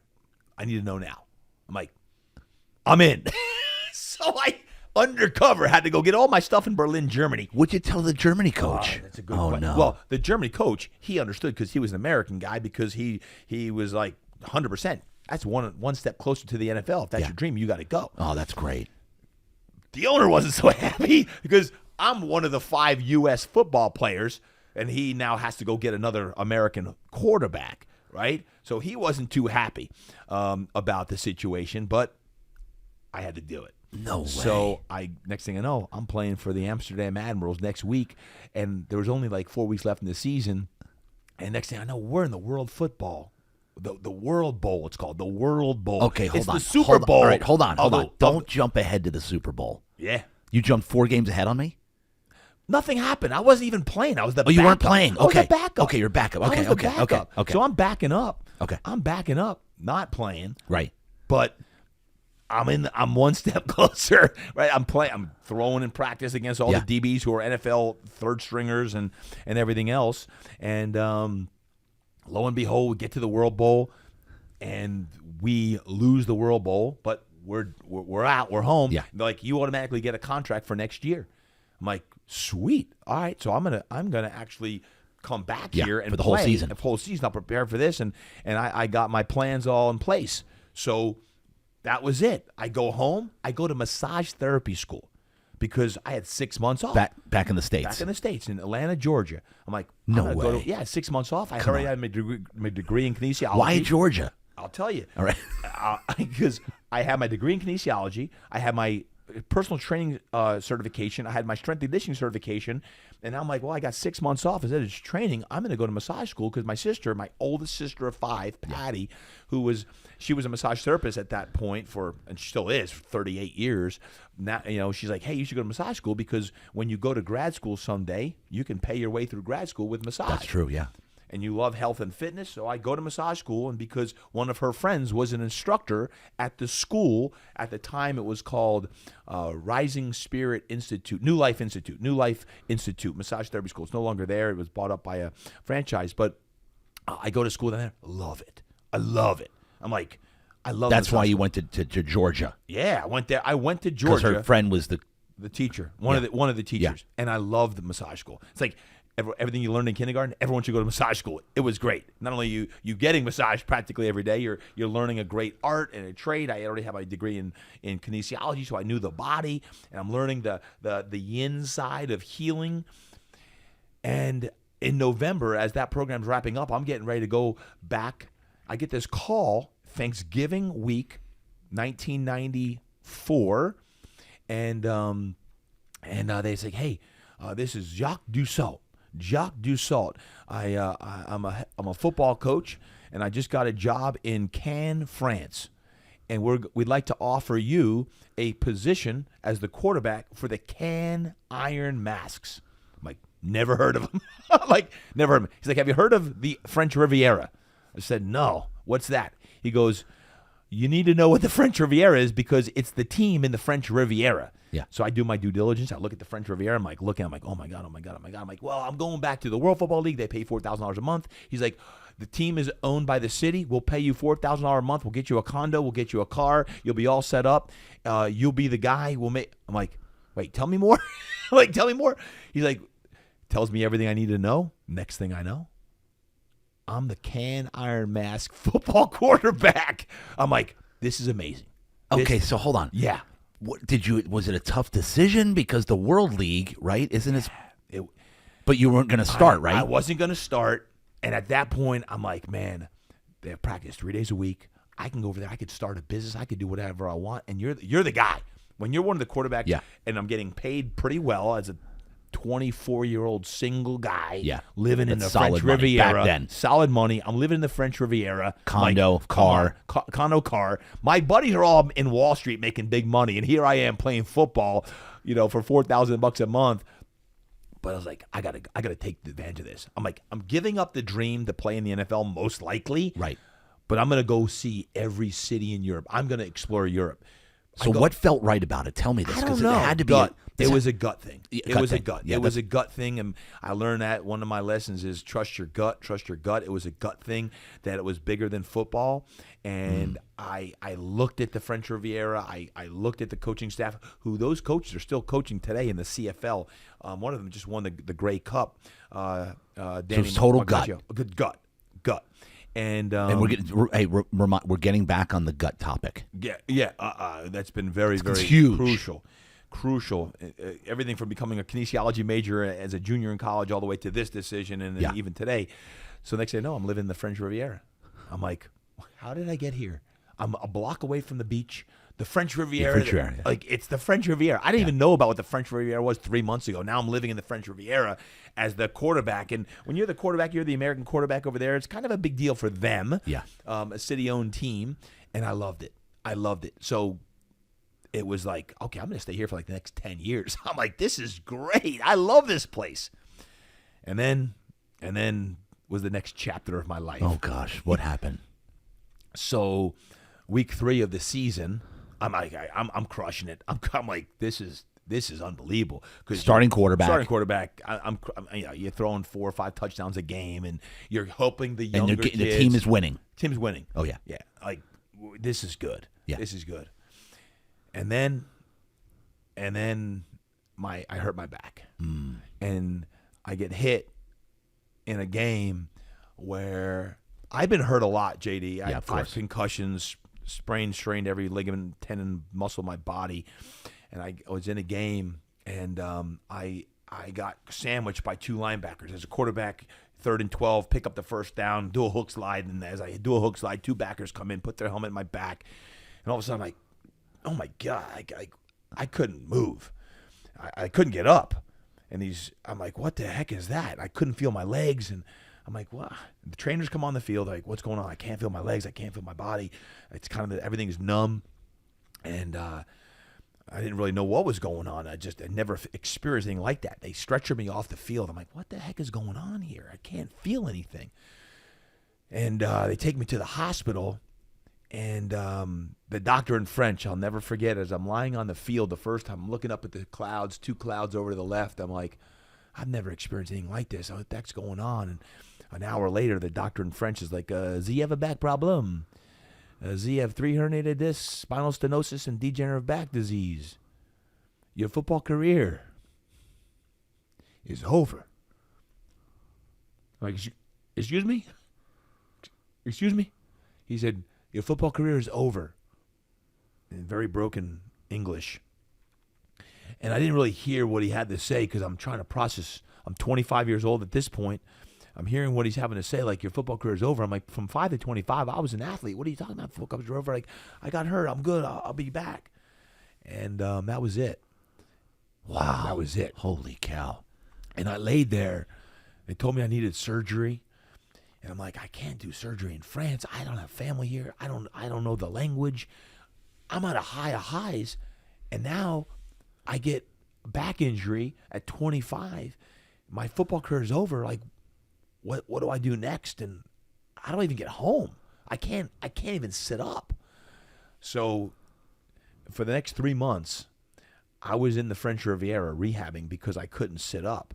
I couldn't fly home in a chair. I couldn't sit up. I had a nurse come into my condo twice a day, shoot me up with painkillers. I didn't understand the language. How did the team react? Like the coach, They were awesome. Did they take They care were of you? awesome. Did They were keep they were your awesome. condo? And Yeah, they were awesome. They were awesome. Wow. Now, I couldn't get home, and I was getting physical therapy almost every day. After the how did you sleep? Were you sitting up? Horrible. I mean, no, I was a basket case. But I'm like, what am I doing? So I'm like listening to audio tapes like on strength and conditioning. Like I'm like, I don't even know what's the next phase of life. All I knew was I want to be a pro football quarterback, and I didn't really have a plan. I didn't know what it was. And at this point, it was I don't want to have surgery. And if I have surgery, I don't want to do it in France. Like I don't even know the language. I'm going to go home, but I can't get home. Yeah. So I'm in this 3-month period of trying to figure out like how do I get home and what do I do? And What'd your mom say? Interesting enough, my mom, who had just she had just left when that happened, she was like, just let me know how I can help you. Like I'm here for you. It's all gonna be good. She's a mom. She was it's all good. My mom was. I'm the youngest of 8, so she's seen pretty much everything. Everything, yeah. But at that point, in my career, it was over. And I had never thought about, even though I had my degree, I had my multiple certifications in personal training and strength and conditioning and massage therapy. I had everything. But in my mind, I was still like, I'm going to play football. Right. And when I was in the French Riviera, I'm like, like in the off season, I'm going to stay here. I'm going to open up some business because, you're kind of a big deal to them. Yes. You're the American quarterback, and I love it here. Right? Like I'm in the French Riviera. You got good-looking girls. You got the life, good money. I'm like, I'm staying here. Well, that changed real quick. Wow. And next thing I know, I'm making this decision of, like, was this a dark time? Were you dark. Like, so down? Dark. And, I mean, I can't imagine. Lost. 2 times in my 20s. When I was 20 and my dad died, and 25 when I had this back injury that they said I needed surgery. In my 20s, I'm 25 years old, and now I'm really looking at my buddies back on Wall Street making big money. Yeah. 6 figures, and here I am. I'm cooped up in a 400-square-foot studio in France, can't speak the language. The TV's in French. I can't fly home. I'm facing surgery. I'm like, what am I doing? What am I doing? I'm 25 years old in France, feeling like an invalid. I'm done. I don't even know what's next. Yeah. I don't know what's next. And I just felt helpless. And there were some good people over there, but I didn't know what was next. And at the 3-month mark, I was able to fly home. Yeah. Thankfully, I was able to sit upright at that point. I was able to fly home, but I was still on Vicodin. And I was on Vicodin for a long time, pretty much hooked on that stuff. Like, I needed Vicodin. If I missed my morning Vic and my evening Vic, I was in a bad place. I needed Vicodin. So I flew home, and I was back on the Jersey Shore. I was home at the time and trying to figure life out. Like, what's next? Like, what do I do next? Were you living with mom? Yeah, staying with mom. Yeah. Like 25. Was Wolf still in your life? Well, that was one of the things. I'm like, maybe I should just teach and coach.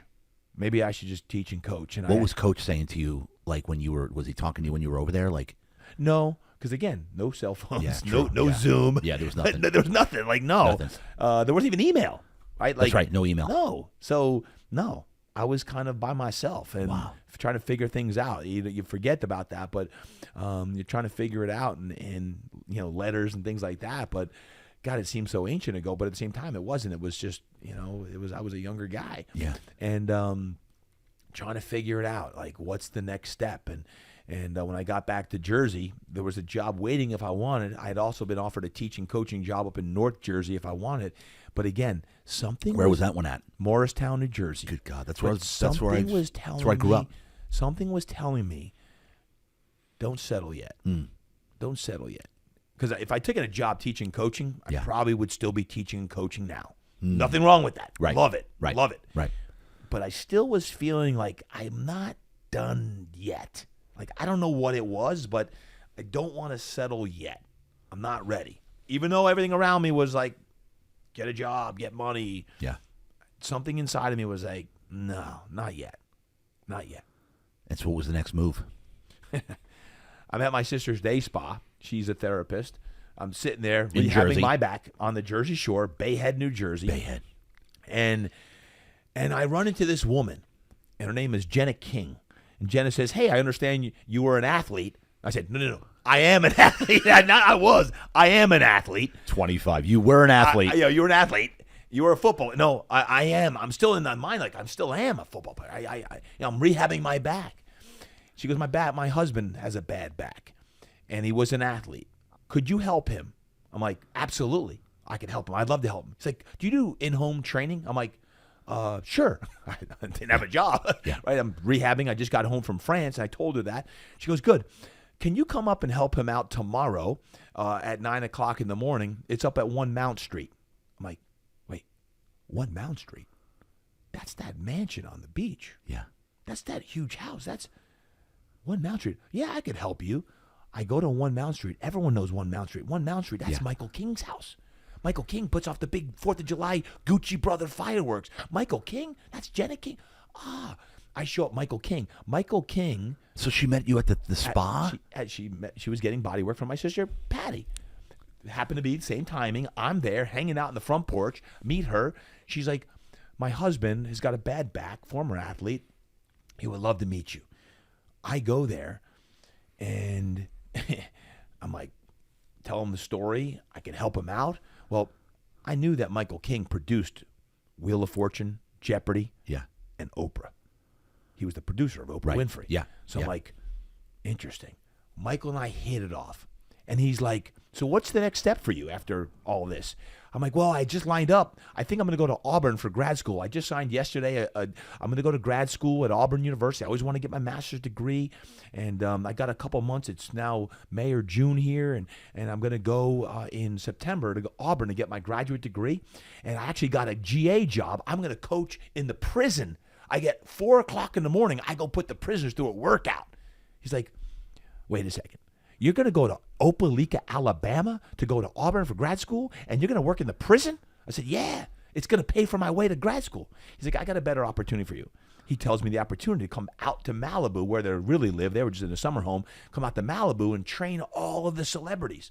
I'm like, I don't want to do that, man. I'm not a Cali guy. I don't want to go out to Cali and that stuff. If you're an athlete, I know athletes. I don't know Hollywood. He's like, you're crazy. And the more all summer I'm working with him and his staff and all these people coming down. So you're going to his house. Going to his house, King World Productions, all his staff's coming in. He's on me like, listen. And he's upping the ante, the offer every time. Like, listen, I'll do this for you. I'll do that for you. I'll do this for you. And finally he says, what was he offering? Place to stay? Well, I'll say this. At the end, he says, listen, come out to Malibu. Stay in my guest house. And if you don't like it and you want to go back to grad school, I'll pay for your grad school. That was it. He told me I'll pay for grad school. And listen, he goes, I'm renting. I'll pay for grad school because he knew damn well. Listen, he's like, I'm staying at Sting's beach house. My house is being built. I'm staying at Sting, not the wrestler Sting. The Sting. He's like, so we'll live in you'll live in the guest house at Sting's beach house in Malibu. You'll be training me, and anything else you want on your own, you can train. But I'll introduce you to everyone in the Hollywood world, and I'll pay for grad school if you want to go back. That was it, JD. I was like, okay, I guess I'm going to Malibu. I call up Auburn. I'm like, listen, I got to delay my enrollment in grad school down there. I delay that. Next thing I know, I'm in Malibu, California. Just months ago, I'm in the darn Cannes, France, playing football. Now I'm in Malibu, and I'm like, I'm not a Hollywood guy, but I'm in the riches of the riches. I'm in a place where my next door neighbor was Tom Hanks, and the other side was Rob Reiner. I didn't even know who Rob Reiner was. Right, yeah. I don't know actors and actors. My wife laughs at me. I'll know the third-string backup quarterback for every team in the league, but I don't know who Rob Reiner is or the people who are living in the colony in Malibu. Sorry, I don't follow Hollywood. I don't care. If you're an athlete, I know everyone. Hollywood, I know nobody, which was kind of good because they liked that. I didn't really care exactly, who they you were. weren't like all starstruck. I didn't care less who they. I didn't care Michael King. Like you treat him like a normal human being. 100%. So I get in with these guys, and I'm training them and everything else, and I'm training in Malibu. I'm scratching my head like living in this place. Now, I don't know. This is another turning point in life. The money was really good. Everything was great. On the outside world, here I am. I'm training the best of the best A-list producers. Throw some names around. Well, I mean, besides Michael and his entourage of people, Yeah.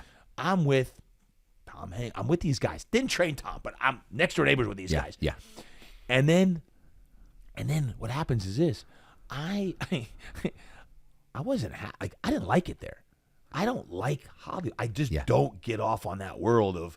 I don't really care all the things that they're doing.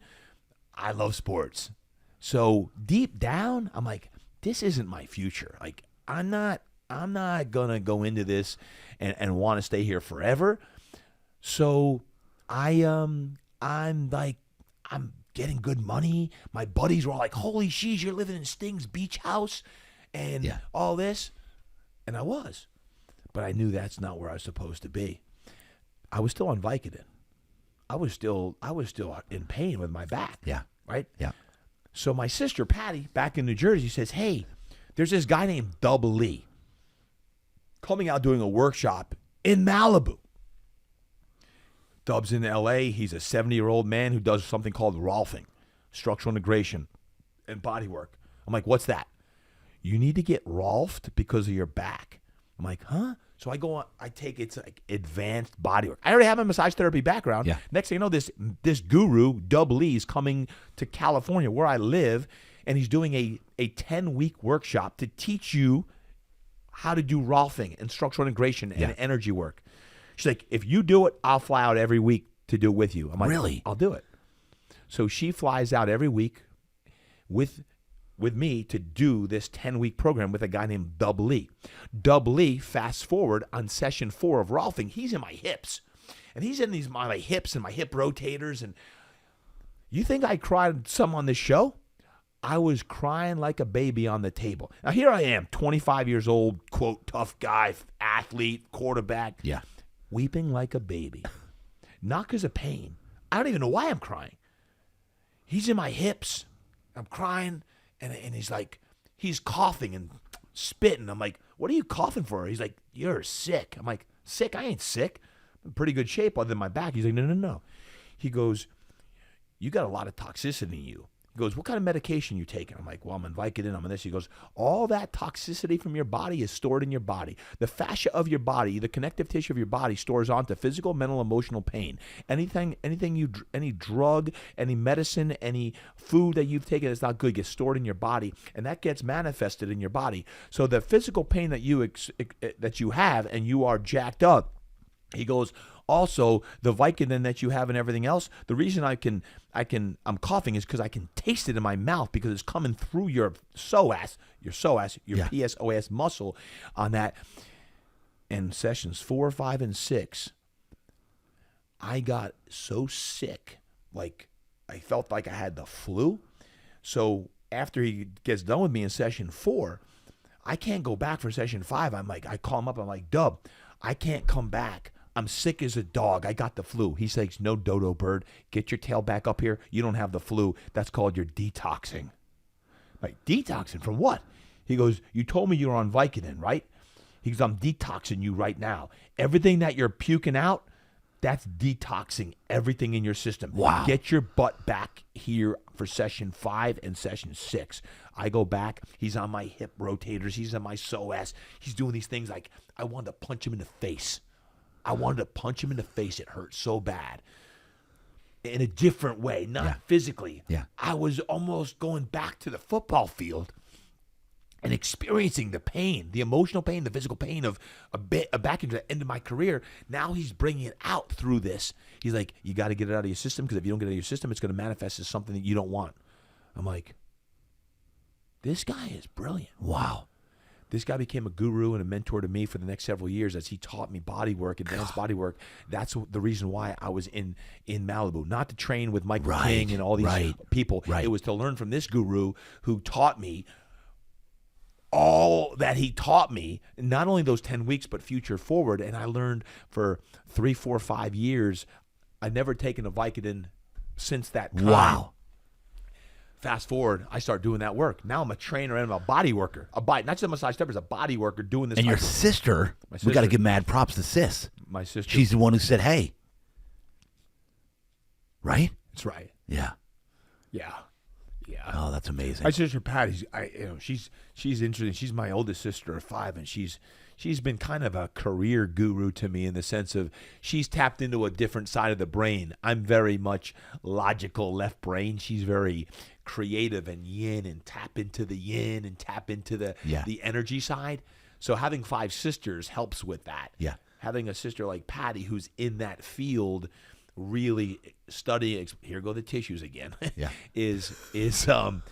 She's been a blessing on a lot of levels, but as a body worker, as a fellow massage therapist, she's exposed me to a lot in the world she lives in primarily.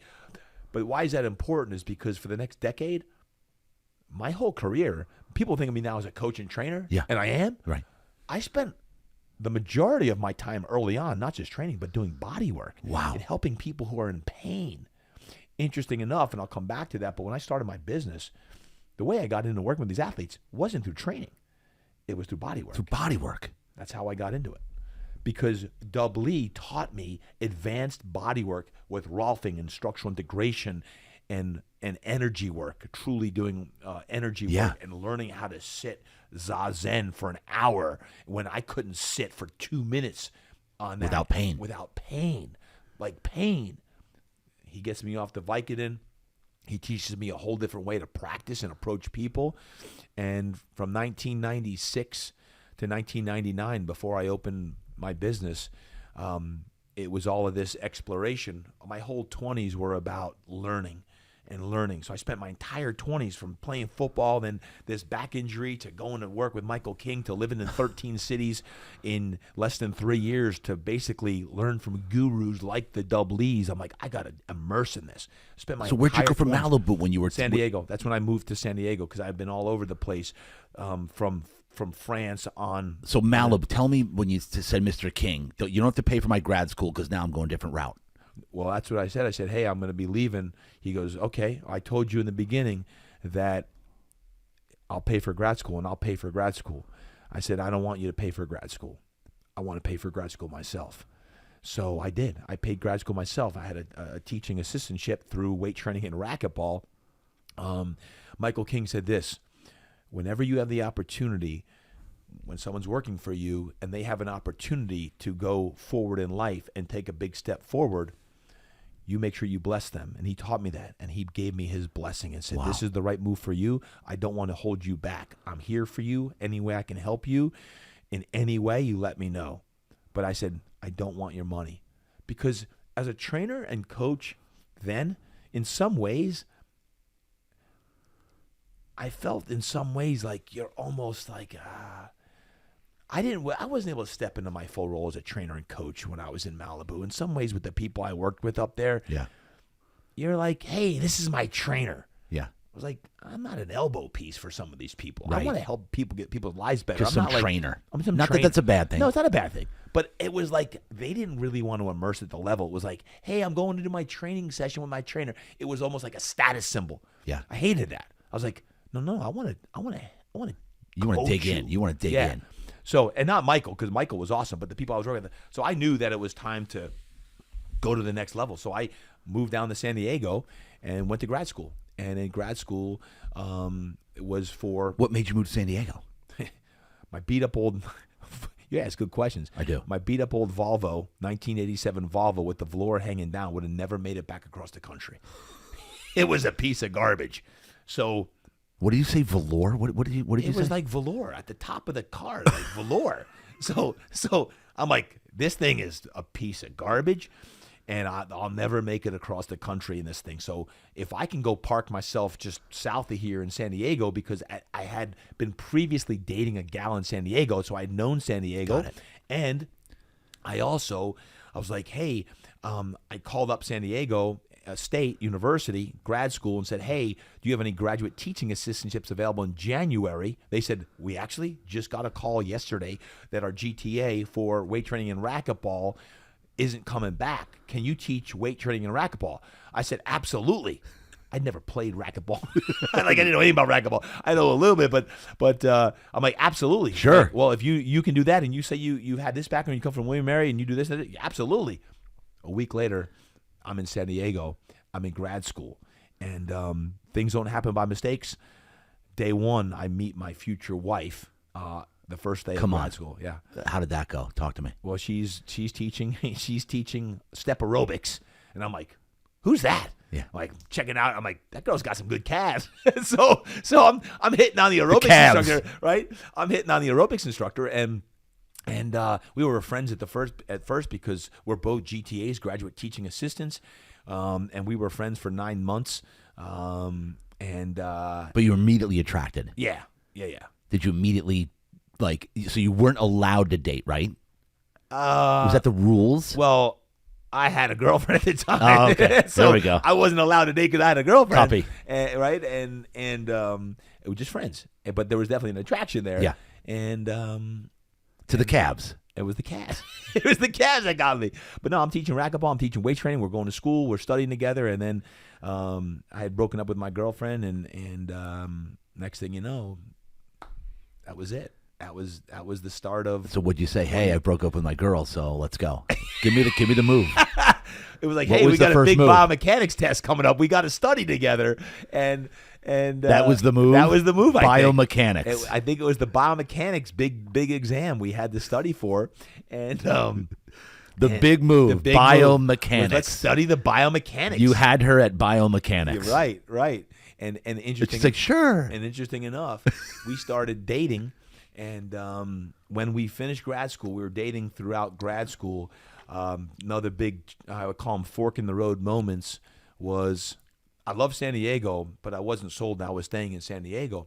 So upon graduation from graduate school, she had been offered a teaching position at a community college here in San Diego called Southwestern Community College. Yep. One of the most coveted positions that one could get in the teaching profession is a community college. They're great jobs. Interesting enough, I had been offered a teaching position as well the same week as she had at a school back up in Los Angeles.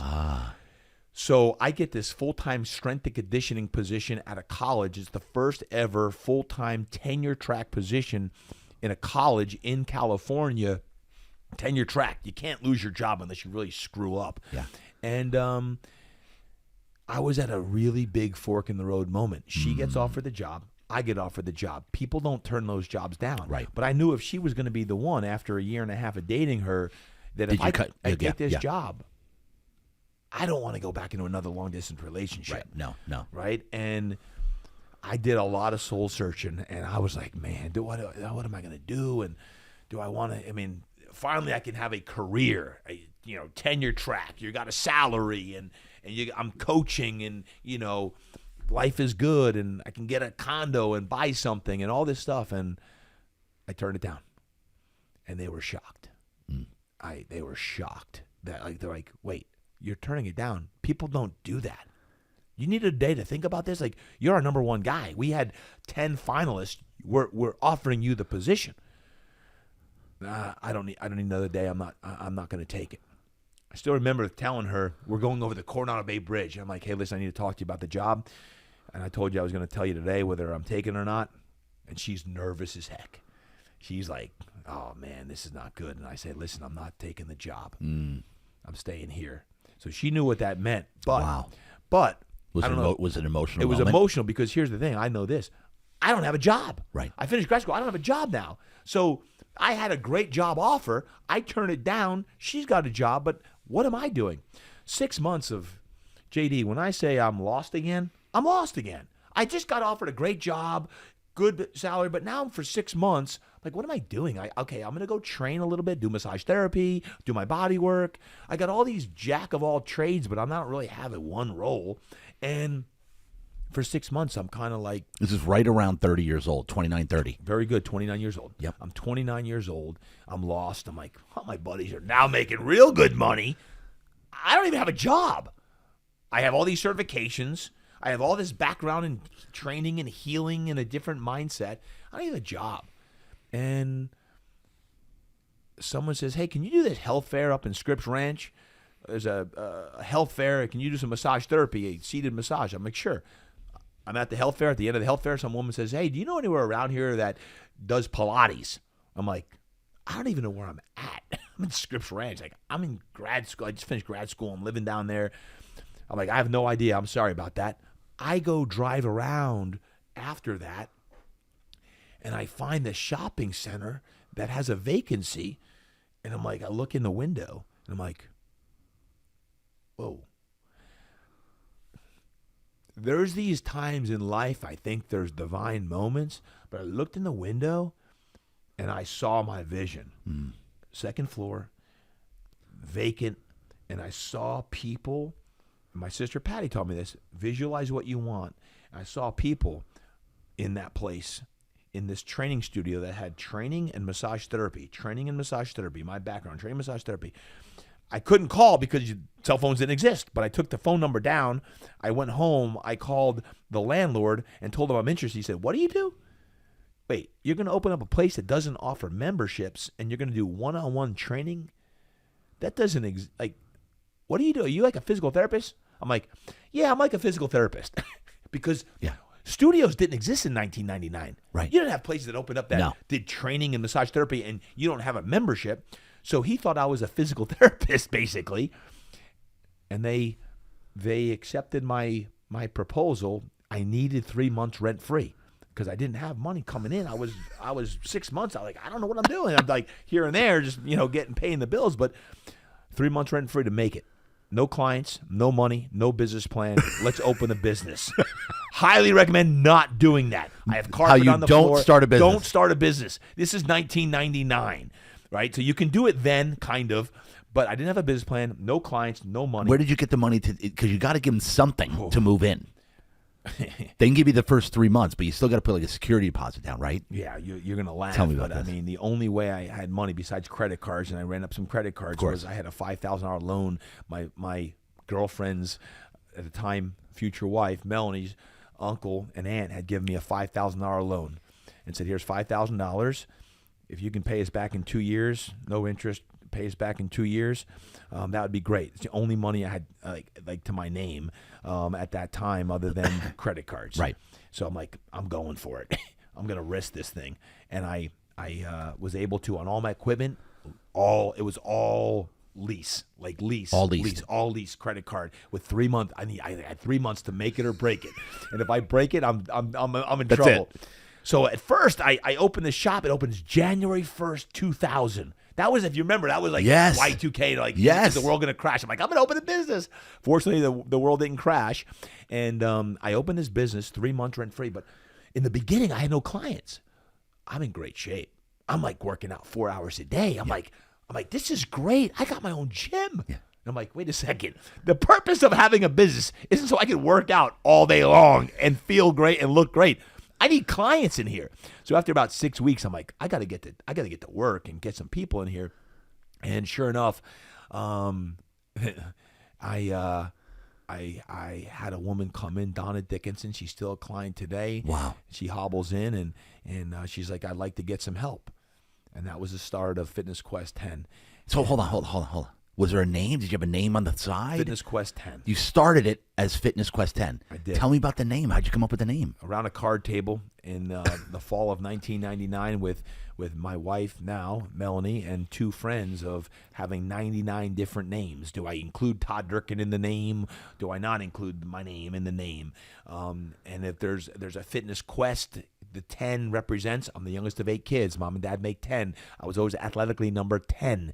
My kids' birthdays, didn't know it then, today happen to be on the 10th of the year. My wife's birthday is on the 10th. What do you mean on the 10th of the year, your kids? June 10th, March 10th, December All 10th. of them. Who's March 10th? March 10th is my Okay. daughter. On March 9th. Okay, Interesting. my daughter. Yeah. 10th. Everything's in 10s. But you don't even know that. Didn't know that. I timed it in the future. No. Right. You did it more because of the 8 with the parents. The parents. I was always athletically number 10. I always wore okay. number 10. And to me, 10 always represented the quest for striving to be the best you can be. Perfect 10. Yeah. Well, we're not perfect, but we're striving to be great. Right. So 10 was my number, right? And that became Fitness Quest 10. Fitness Quest 10. Okay, Quest so the woman for perfection in your health and wellness. The quest for perfection. Yep. In your health and wellness. That's it. All right, go back to the woman that hobbled in. And that was my first client, Donna Dickinson. And she's a special woman. She's helped me in so many ways, not only as my client, but in 3 different expansions. She became like my interior designer and helped design the expansion. And then the lower facility that we opened in 2006, 6 years into business, she designed all that. She's been just an unbelievable blessing in so many ways in my family's life. And she was my first client. Wow. She's still going strong, and she was just trying to help her tennis game. I didn't have any athletes. I didn't know athletes in San Diego. I was just, help anybody.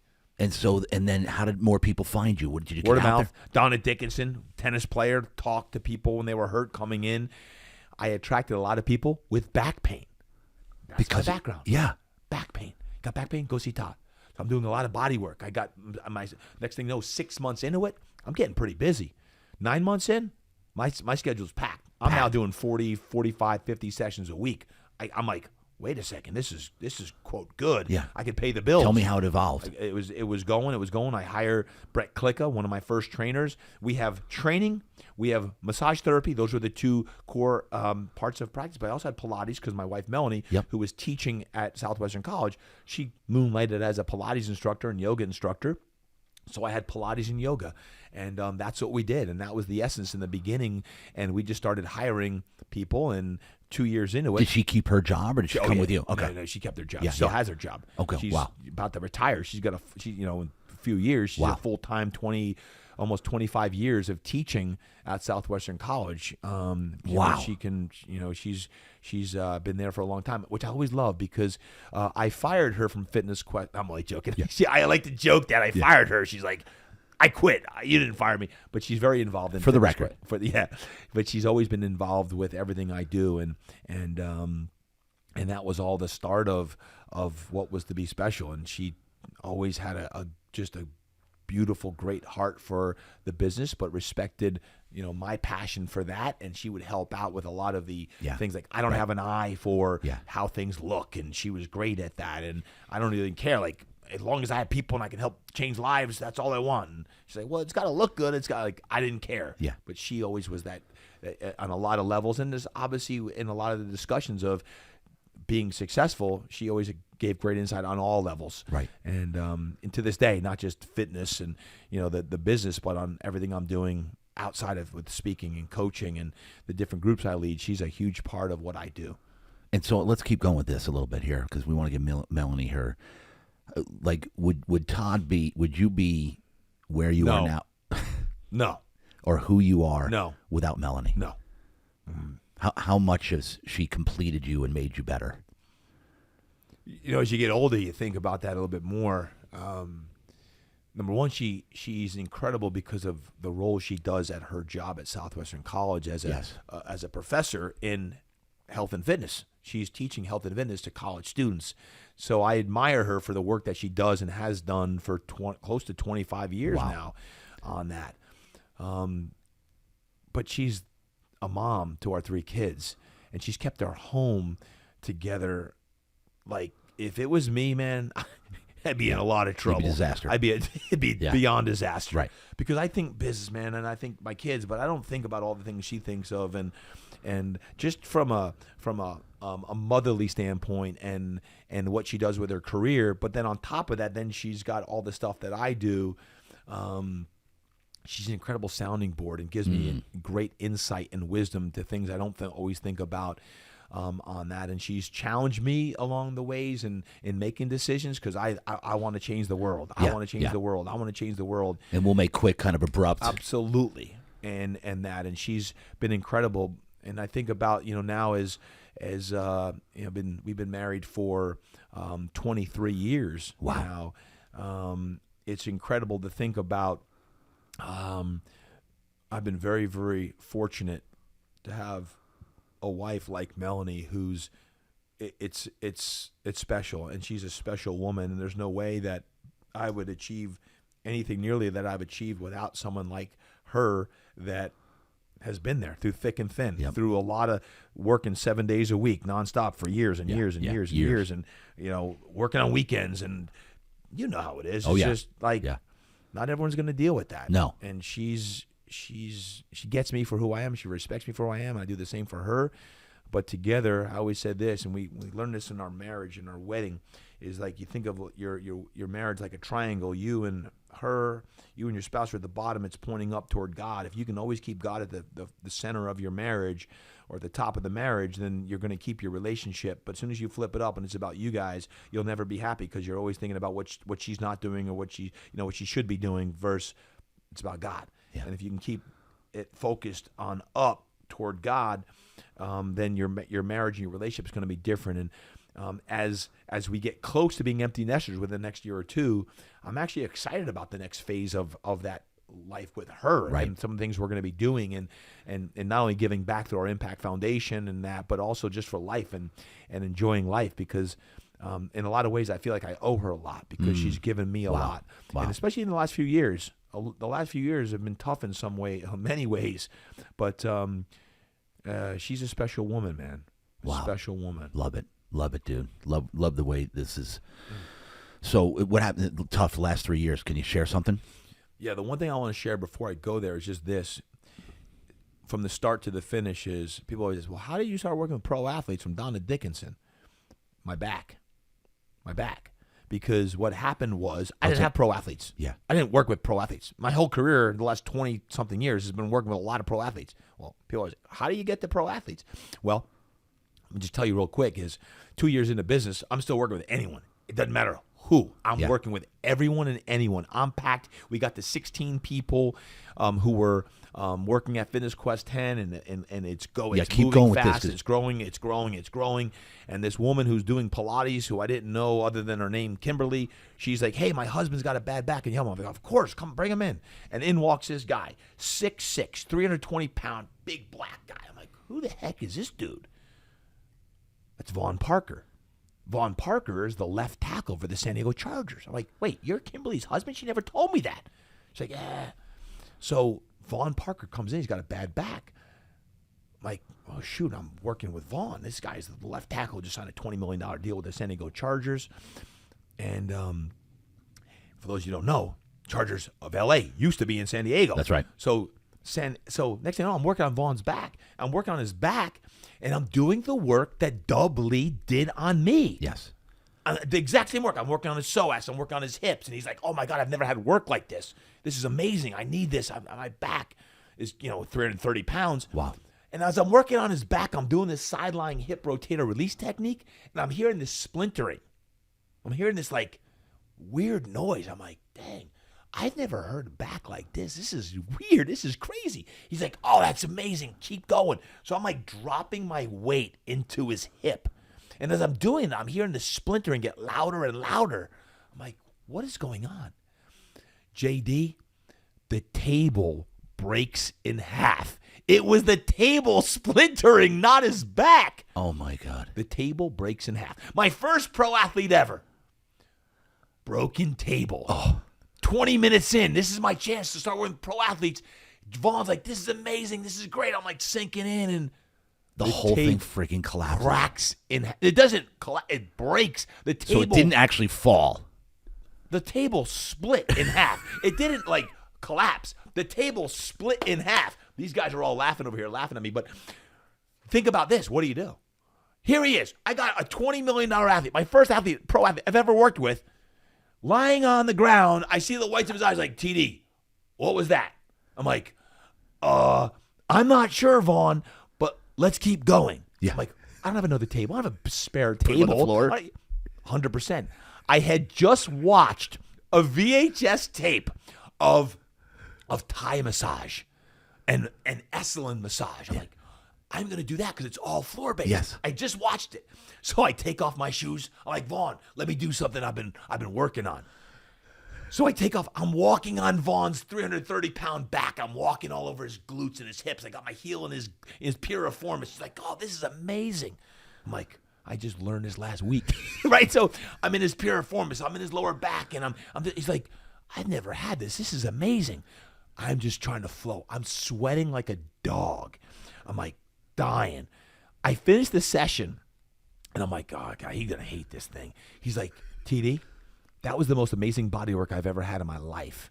Can you come down to the San Diego Chargers and start doing this with us? Come on. I'm in with an athletic trainer. I can get you in on Monday. I'm like, Absolutely, but I'll bring a table down with me because I don't want to do that stuff. I'm just like learning and trying to rehearse. I'm trying to visualize my mind of like what I just saw on the VHS tape a few days earlier. And VHS tape, by the way, for the listeners, is what we used to have to watch before DVDs. Before DVDs, which you still don't know about. 100%. VHS was this big thing. You clunk clunk. Anyway, go. And yeah, so next thing I know, I'm down at the San Diego Chargers locker room on Mondays after the games, working with all the guys. I'm like, wait a second, how did I get here? The same thing, I was like, how did I get to Malibu? How did I get to San Diego? Now I'm in the San Diego Chargers locker room on Mondays doing body work because of Vaughn Parker. And who do I meet? Drew Brees and LaDainian Tomlinson. And LT says, hey, when the season's over, I hear you do something called functional fitness. Can you help me take my game to the next level? I'm like, of course, I would love to help you. I'm like, what am I going to do with LaDainian, LT? What am I going to help this guy with? I'm like, of course I can help you. Of course. The day the season ends, get a phone call, LaDainian Tomlinson. Hey, Todd, it's LT. I want to get started with the program you said that you can help me with. It's the day after the season ends. Season 1, he was a rookie. Yeah. He's up there that next day, Tuesday. He's there with me. I'm like, what am I going to do with this guy? I was so nervous. Well, make a long story short, that was the first session of 9 years of grinding with LaDainian. Wow. That was 2003. And next thing you know, we're grinding. He gets the MVP of the league in 2006. That's when he created this statement about what's next. And I hit the top. He had 4 more great years. But LaDainian, 3 weeks after he started training with me, he's like, hey, I got to bring my quarterback up here, Drew Brees. Drew comes up there, starts training with LaDainian, and next thing I know, Drew and I hit it off because I was a quarterback. Yes. Yeah. Everything I had been through. Everything I'd been through. Come on. Everything. From me being in France, thinking, man, I just want to play in the NFL. I just want to be a quarterback in the NFL. It flashed before me. Everything from France and my back pain, understanding back pain and immersing and listening to languages and living in umpteen cities and living in Malibu and training all these people, but that wasn't my thing, to moving to San Diego to go to grad school because I couldn't move across the country, to opening up a gym with no clients, no money, no business plan, to taking all these workshops. And now when Drew says, I've never felt anything like that. I didn't know that your core is 60% of your strength, and if I can help my game that much with core training and what you're doing, man. Well, 23 years later now, here I am still training Drew after his career. It makes sense when you look back. But when you're going through it, you don't know. So all I can say is keep going and keep fighting. For those of you who are fighting, you keep going, you keep fighting because you don't know. That was 1995 when I hurt my back, and my dream was shattered. My life was over. 25, from 5 to 25 was about being a quarterback. Yeah. Well, from 25 to 50, it was all about helping people in back pain, helping quarterbacks, and having to work with 15 of the top quarterbacks in the world and all these other athletes around the world. My back was the impetus, the gateway to open up everything. That was just the way to get in because now I understood pain and training with Double E for years. It was nothing more than an advanced degree, even though I had my master's degree. It was beyond that of learning how to work with these people beyond speed and conditioning and just doing functional strength. It was a level of understanding of like, isn't God interesting? You don't understand it when you're going through it until you look back of like, man, like if I could have predicted in 1995 that this is the way it would work out, I'd understand, but I didn't. Obviously, we can't predict the future. We don't know other than have faith. Have faith about what you're doing and stay steadfast to what you're doing and keep learning and keep giving back and serving people, serving the Donna Dickinsons and the Carter and Kathy Peases and the Wen Harts and the people who you just want to help. You don't know who that one person who's doing Pilates is going to open a door, and he opens a door and she opens a door, he opens a door. Next thing you know, you're with the pinnacle, and I look back now, 23 years later, of like, how did all this happen? Like, okay, you're going through the tough times and you're doing it. So to fast forward to your question about the last few years, is just that's how I got started with LaDainian, Drew, Darren Sproles, Gerald McCoy, all of the athletes I started working with and I've worked with some amazing people. LaDainian 9 years, Drew 20-something years, and Gerald for 10 years, and Chase Daniel for almost 15 years, and Sproles for 12 years, and all these guys. It goes beyond just football. It goes beyond just healing, right? It's about when you truly, genuinely care for someone, just like you do here, JD, in your business. It goes beyond just, the transaction of what you do. It's a deeper care and love for people and helping them at a level that we all need. And I don't think you can fake that. Look. I'm sorry. He's going to the tissues again. He's going to the tissues. A blubbering mess. TD. Man. Tough guy TD. I think about my guys, and I just get emotional because. Tell me about Jeff Bristol. You got to tell me about Jeff. Jeff came in over 10 years ago, and he was in a bad place. I didn't know he was in a bad place, and he was working the front desk, and then he had a relapse of his. He's been on this podcast. So, ladies and gentlemen, Jeff Bristol, watch his podcast. Back and listen to it. It is the most incredible, and he attributed you giving him an opportunity. Yeah.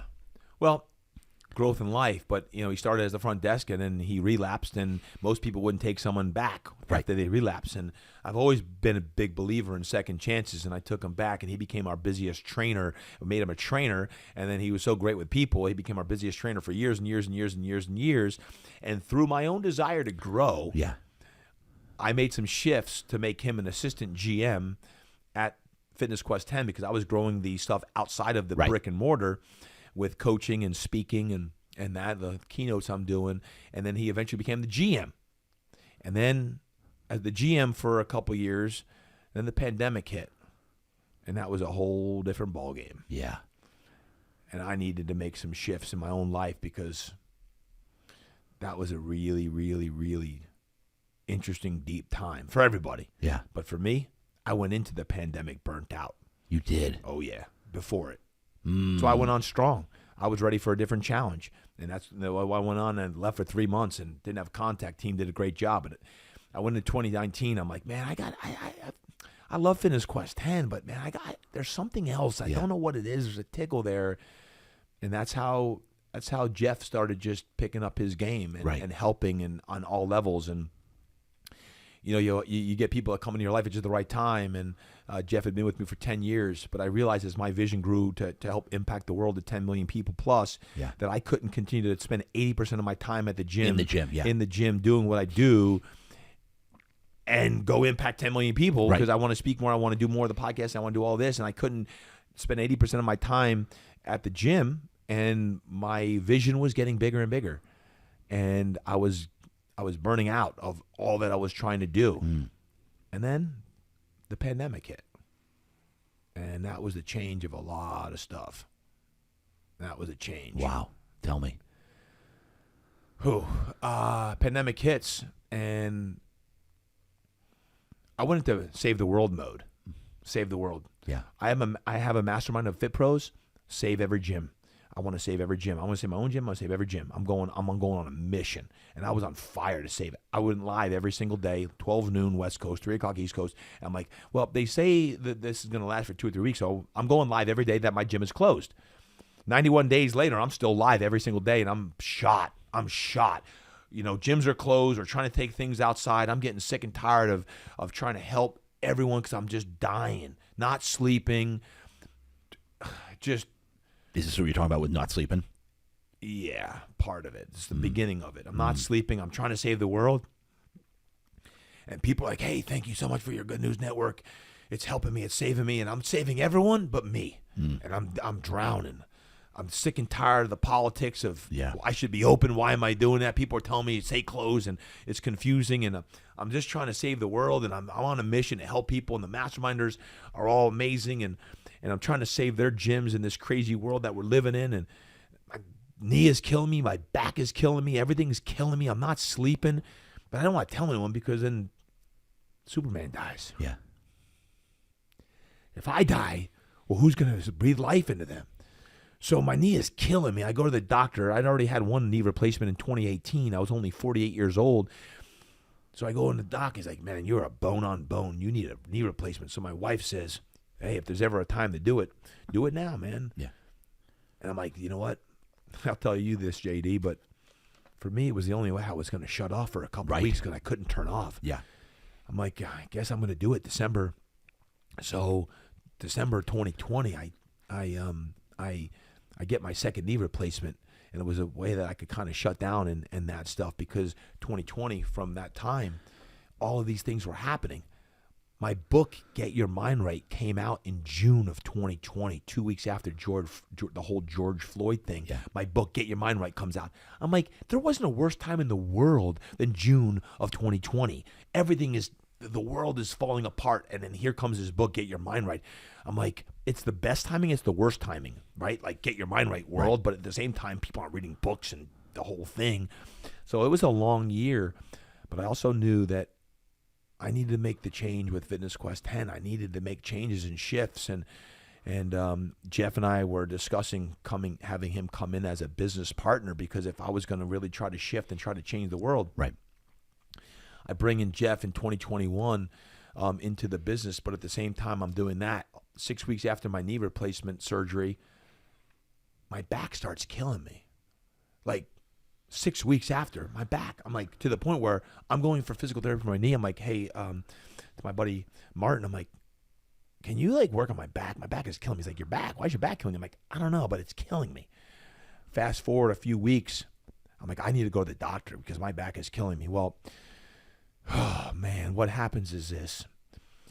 To talk turkey for a moment, my knees, I was so bow-legged, they take out curvature of my spine on my right knee in 2018. They take out curvature of my knee and my right knee. They take out curvature of my left knee, so my legs are both straight.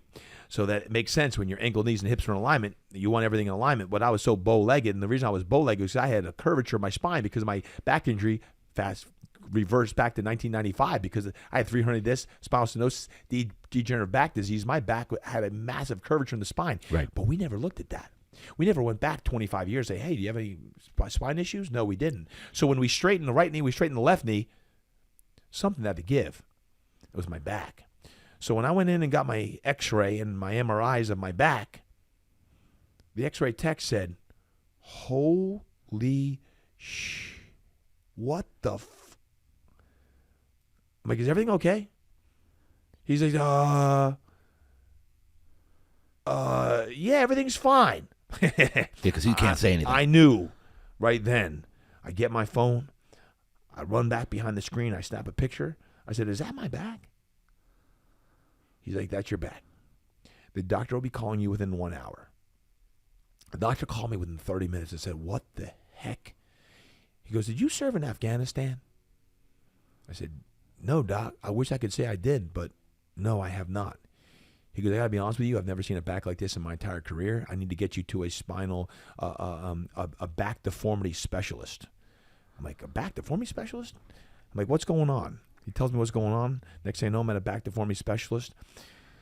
And the back deformity specialist says, we got a very, very serious issue that we need to do a spinal surgery on you, and it's going to be a 14-hour surgery. I'm like, 14-hour surgery? I didn't know you could do a surgery for 14 hours. He goes, we don't do it in one day. We do 7 hours on one day. We do 7 hours the next day.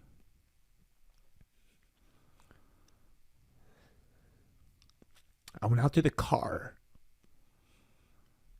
Fortunately, my wife was there. And in 2021, I've never been this low in my life. Wow. But I'm like, what? How can this be happening?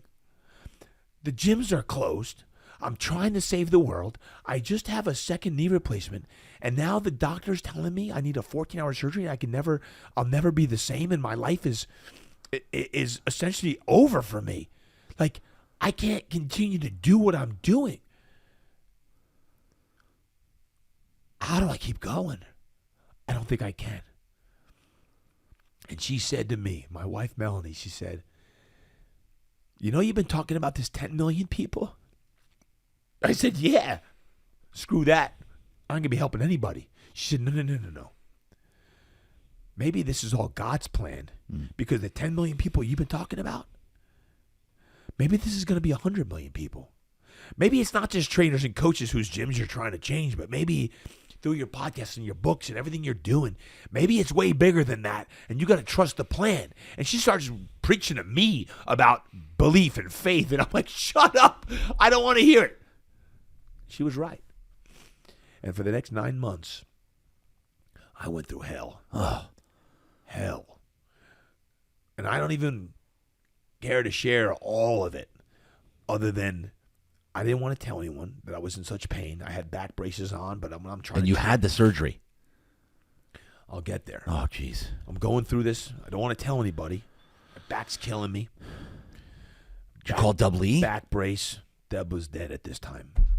I have no one to call, and I don't want to tell him because what happens is, how's your back? How's your back? How's your back? You manifest your back pain. Yeah.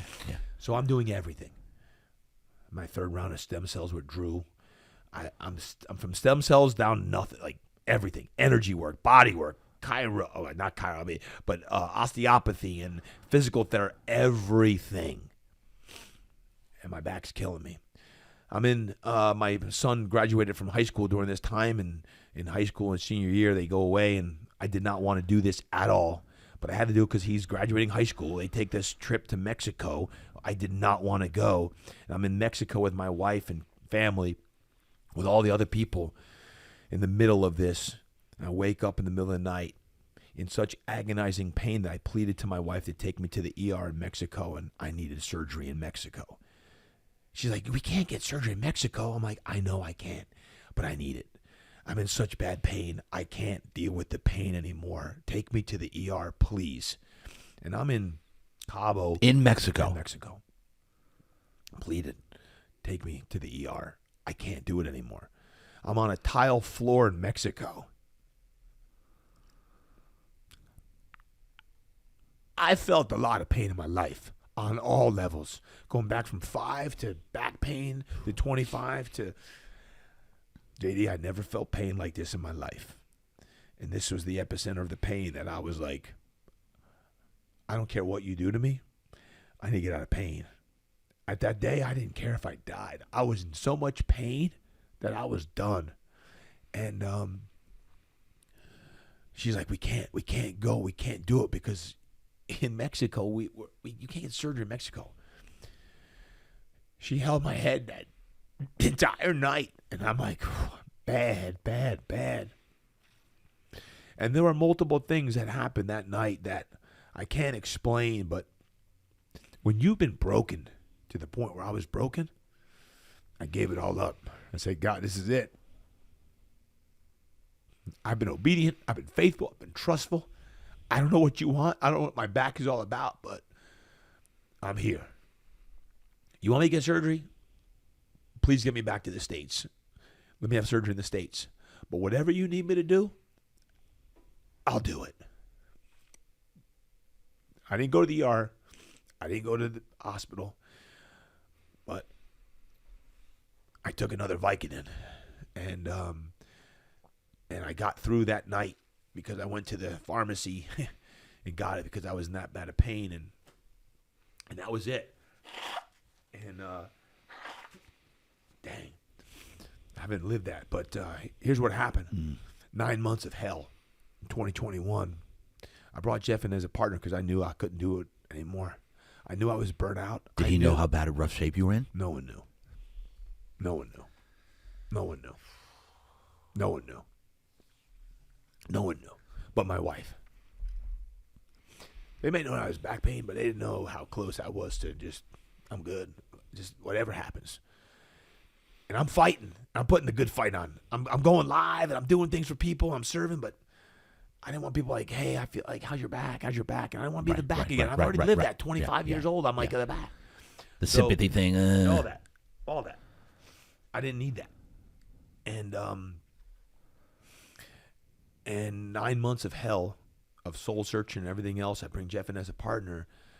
My back, I had surgery I had surgery scheduled. I have all these, we're ready to go. And my back pain went away. Like 9 months of hell. Next time I'm like, my back doesn't feel as bad. Again, I'll fast forward. To this day, I still haven't had back surgery. I work out. I do everything I need to do to make sure that my mind is right. I haven't had surgery. There's going to be a day when I take my 37 degrees of curvature of my spine and there's no space between my discs. If you look at it, you're like, impossible. There'll be a day. There'll be a day. But I truly believe when I look back, like I did when I was 50, looking back at 25, when I look back in 5, 10, 15, 20 years from now, that 3 years of 2020, 21, and 22 was nothing more than God just preparing me for the next leap of life. I can't tell you what that's going to be, other than I got some pretty big things coming in 2024 that 2020 and 2021, let me tell you, brother, everyone was challenged. Everyone was challenged. Everyone was challenged. But I've never been that close to being broken to the point where I did everything. I just wrote a book on Get Your Mind Right. I'm the Mind Right Maniac guy. And all of a sudden, I'm broken. My mind is not right, and I'm battling. Yeah, you're the Mind Right guy. You're the mind. Yep, that's me.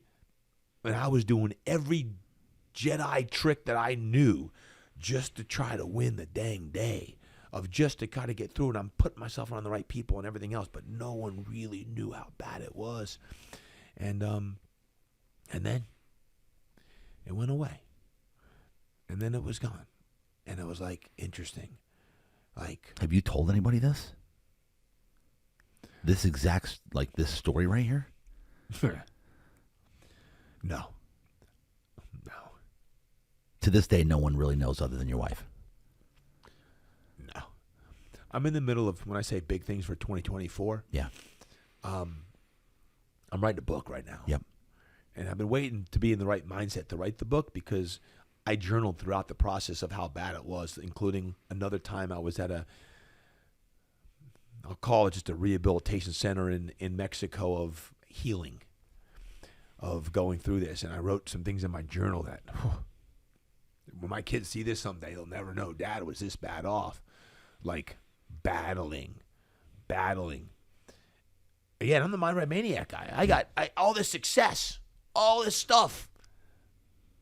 No one would know of how much I battled to continue to go. So, as we speak, I mean, I recently just signed an agreement to write a book. It'll come out in 2024. And interesting enough, bring it full circle. Remember that situation when I went into that office of the Impact Body Plan in 2010? Yes. Man, all over the room is the book called True Strength. Right. True Strength. Right. I said, no. This book's called Impact Body Plan. He said, no, it's not. It's called True Strength. I'm like, no, it's not. It's called Impact Body Plan. We got into I said, nope, sorry. I didn't really know what True Strength was about until now. The book I'm writing is going to be called True Strength. Come on, bro. Is Come that on. me? No. Come on. It's the big man up top saying 2010, you're at the top of your game with training and bringing guys to the Super Bowl, and Drew gets MVP and LaDainian MVP. Everything is good. Oh. That ain't true strength. True strength is when you get broken and you keep going and fighting. And yeah, you may have some accolades and all these things in your career. Cool. True strength is battling, not for 6 months or a year, but for 3 years. You battle and you keep going. And all of a sudden you're like, how the heck did this all happen? And now as I look back, just like I look back when I was 25, I'm looking back and reflecting upon what's happening now, literally as I record this. And to answer your question, no, people don't know all of this. But I'm really excited diving into this process of writing this book, that when it comes out in 2024, all of it wrapped around the whole principle of true strength. Whether you're at a high or a low of lows and you keep battling, you keep fighting. What is true strength? What is true strength? True strength is really holding on when you have nothing else to hold on to but your faith. But your faith. God, I'm not letting go. I'm not letting go. And that's all I held on to. And I didn't want to share all of it, the whole story of that, because it was deep. It was too deep to anyone to understand. So what I'm writing now is the whole process of the depths of despair, and how when you're in the depths of despair, how you keep going and what you got to do to keep going. Because I do believe this. Some of the things, the decisions I'm making today, and some of the things that I'll be doing in 2024 and beyond, I'm going to look back in 25 years from now and be like, oh my God, really, God? In 25, you broke my back, essentially, to end my football career so I could work with athletes. And then at age 50, on the knot, I was 50. Yeah. 25 years later. 25 years later. You did this to my back again. Bring back the back thing. And I was always working with people in back pain. It was people in back pain. From Vaughn Parker to all these guys and gals I started working with. It was always, many times it was, hey, I want to get my back healthy. Mike Chandler, UFC fighter, came in because he had back pain. Drum McCoy came with back pain. All these guys are coming with back pain. And now the people I'm reaching on the podcast and speaking to, a lot of times they have pain. Sometimes it's back pain. Sometimes it's just physical, mental, emotional pain. But it's pain not just, hey, can you take my game to the next level? Can you make me faster? Yeah, I can make you faster. I can make you better. But we're going to go way deeper than that. And that's going to take you to a 5, 10, 15-year career, whatever that is, if it's in sport. Or we're just going to make the whole 360-degree approach of everything. So I won't know exactly what that is, like no one else will, until you look back in 5 years or 25 years. But I can tell you this, as I said before you, JD, it's interesting that we came together right now. I know.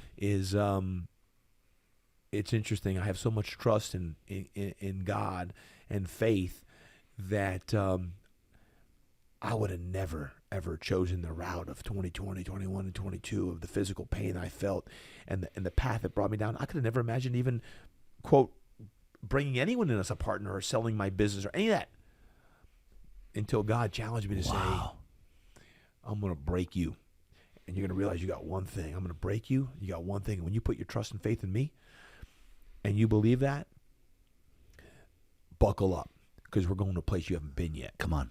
And that's where I'm at right now. Wow. Is fortunately I had a guy like a Jeff Bristol to come in and really, really not only help me, help our community and help our team, and take the Fitness Quest 10 legacy that I built for 23 years and throw a lot of octane on it, because now my vision is so much bigger than what it's ever been in my entire life on a global basis. Of, as we're hitting now in the last few months and going into 2024, I've always had a big vision. Right. I've always had people come into my life at the right time, but some of the stuff that I'm about to put octane on in 24, including the book, which this is the first time I'm really sharing about the book, is it's really, really big. And it's all because of the big man up top for several years working on me. I've always been a person of faith. Yeah. But not like this. Not I broken. wanted to test it a little bit. A lot of it. A lot of it. Let's test the faith. Yeah. And then fortunately my wife told me what she told me that day in that car after I was told, How about that? Your life will never be the Come same, and you're going to go through this surgery, and you're going to have to change everything that you're doing, because sometimes when a doctor or physician or someone else sprinkles like your life is over in a lot of ways, and then someone else says, oh, no. This is nothing more than a cathartic moment that is going to actually be pivotal in your future of what you're going to do and the message you're going to share, because there's going to be people who, and I get it now, when I shared 301 through 306, and I share on my own episodes 301 through 306 of the Impact Show, I share some of this, is when you share this, all of a sudden people start hitting me up on DMs of like, dude, if you only knew, man, I've been going through hell and I've been suicidal. I can't tell you the DMs in my in my Instagram of how many people I don't even know are like, TD, dude, you were speaking right to me. I don't even know these guys. Now, JD and people like your podcast, there's a lot of people out there who are going through what I am went through. Right. And battling, and especially guys, man, like, oh, if they only knew. I know. I know. I've been there. And what I'm about to hit the world with, I can't even tell you. It was never even a thought in 2019 when I was fried, burnt out. I don't know what I'm going to do, man. Should I just hang this up and move to Montana into the project I'm involved with and just chill out? Now I'm like, I'm on fire. Now I'm like, wow, let's go. Wow. Because of hell. Wow. And let me tell you something. If you had come on this show any other time, 6 months ago, a year ago, 2 years. No. When I saw, like, this moment, did you feel the moment was right? How did you, like, what was when I said, hey? Because I kept following up. I kept following up. I kept dripping on you. Yeah, it's just divine timing. It's not. And you said, all right, let's do it. I don't know. It's not. It's divine timing. It's not anything that's now's the right time or not. It was just. It's divine timing. It's just. It's the right time. It's the right time, and a lot of times you can't predict it because you do things and you don't know. This is the first time it actually worked to make it work, and it just so happens that as we sit here and talk here in December 2023, that here we are. And maybe it's because I've been working a lot. I do this thing, the GSD planner, my God Says Dreams planner, and the strategic plan. I've been working a lot on 2024 and my life. It's a very calculated, deep steps of your life and your year and how you really create and form your decisions that you're going to focus on. I've been focusing on that most of November and even now in December. It just so happened. It's divine timing, man. Man, dude. Did you think we were going to get to this story? No. I had. It came from me bringing up Jeff, didn't it? That led to it. Because I knew I wanted to get his name in here because and when you leave here, I'm going to forward you his podcast. I need you to listen to it. Yeah. Yeah. Well, no, I mean, listen, there's people who come into your life, and I've always known Jeff Bristol he's a special guy, a special man who's been through hell and back himself. Like, everyone's got a story. My whole saying is live a life worth telling a story about. What's your story? Live a life worth telling a story about. What's your story? It's part of my brand. Everyone's got a story. Everyone has a story. And as you heard from Jeff on the previous podcast, when that ran, and then even now, everyone's got a story. And you just got to make sure you don't hide behind the story. And you keep going. Keep going. You got to keep going. And it's not like keep going for a month or 6. What I realized, for me, it was 3 years. It was 2020, 21, and 22. And it's taken me. This just happened. Oh, yeah. And it's taken me all of 2023 to really process it all and kind of like come out and get all the book stuff ready and the things that we're going to be doing in 2024 and beyond.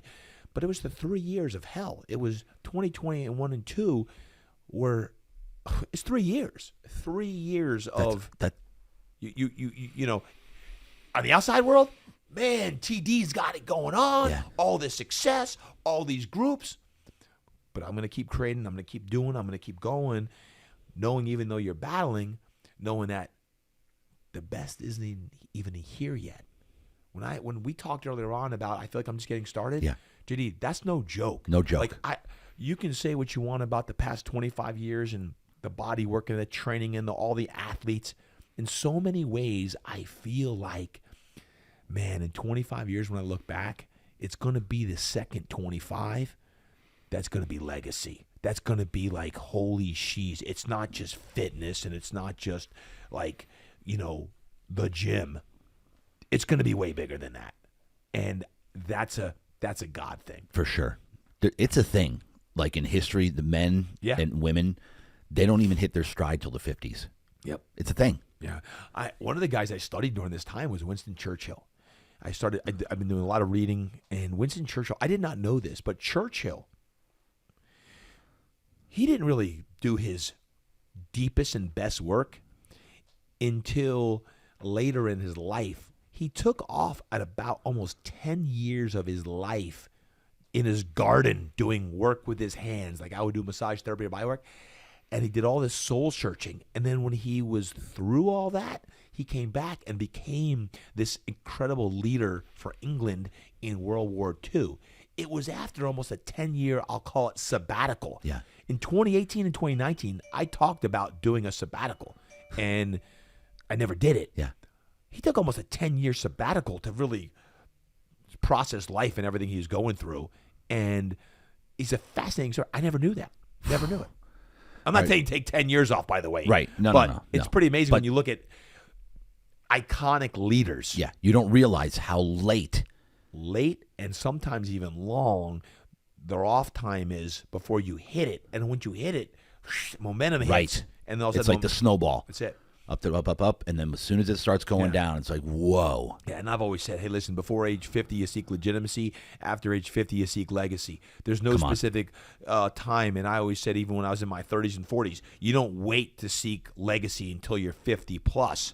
Seek it now, regardless of how old you are. But that being said, 52 now, same as you, is you just know that as you start creeping up, things matter even more. Don't wait to a certain age to seek legacy. You want to seek legitimacy in the beginning, of course, but start making those game-changing moves now. Don't like, I'm only 40 or I'm only 30 or I'm only 50. Seek legacy now. And is legacy just about what you leave behind, or is it a lot about what legacy? Hit on it. We're going to land the plane. Well, it's impact. It's impact. I mean, legacy and impact to me is synonymous. It's when I talk about that acronym of live inspired, master your craft, play at world class, take action, condition for greatness, and be tenacious. Legacy to me is the life that you live. And when I said that the saying, live a life worth telling a story about, what's your story? Legacy really is, are you leaving this world a better place when you leave it? And what did you do? One of the reasons why when Hurricane Sandy hit in 2012, I started my Impact Foundation was that, hey, can we raise millions of dollars in my life to give back to kids, students, individuals, families in need, and do that? That's a legacy play. When I think about even future forward, this eventual book and some of the profits going toward the foundation and having foundational things that we can gift out, 100% of those things, those are legacy type plays. I think when you do your soul searching, and one of the things I do in the God-Sized Dreams Planner is when you think about your life and you think about how you want to be remembered, when you really start to think about the 3 to 5 things that you're most remembered for, what are they? And I call it your tombstone statement. On your tombstone, what's it going to say? And for me, I look at my name. I got my tombstone statement already crafted out. It's Todd F. Durkin, Todd freaking Durkin. Freaking comes from the show Strong. It's got your birthday, your end date, and I know when I'm going to die. I'll be 110 years old. It'll be 10/10, October 10th. I like 10s, 10/10/2082. I'll be 110. So I already know when I'm going to die. And then it's what it says. What are those 5 words it's going to say? And for me, it's husband, father, coach, leader, impact man. Come on. That's my tombstone statement. Every decision I make now is husband, father, coach, leader, impact. Is it around one of those things? If I'm coaching someone to greatness and to be the best they can be, as a coach, as a leader in this culture we live in and in our communities and in this country, and as impact, am I creating impact or not? If I'm going to do a book, if I'm going to do a coaching program, I'm going to do a keynote, I'm going to fly across the country, am I going to impact that organization to really be on fire? I don't want to just go and do another 60-minute talk. Hire someone else to go do a 60-minute. Yeah. I want to get in people's souls so that it changes the organization to do that. It's one of the reasons why in 24, one of my big 5 is to do more keynotes to get in and make sure the organization, because I keep hearing, my people are dead. There's no life inside people. And okay, well, let's light them up on the inside and change that. So to me, legacy and impact go hand in hand. And so leave the viewers and listeners with one outgoing message here. If they're listening right now and they know they've got something inside of them. Yep. They got something more, but they're stuck. They just don't know what's the first step to take if they're going to make an impact. Like, they know they were designed to make an impact. They know they've got something more in them. What do they do? What's the first step? Or do they have to faith? Does they give them a parting note here? Yeah. Somebody that's listening right now going, yeah, this is all great. You guys are awesome. You guys are motivated. It'd be easy for me to say this. Well, share it with somebody.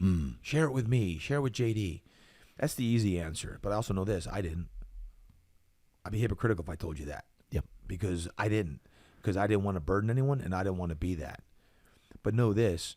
If you share it with someone like myself or JD, we've also been there, and we understand it.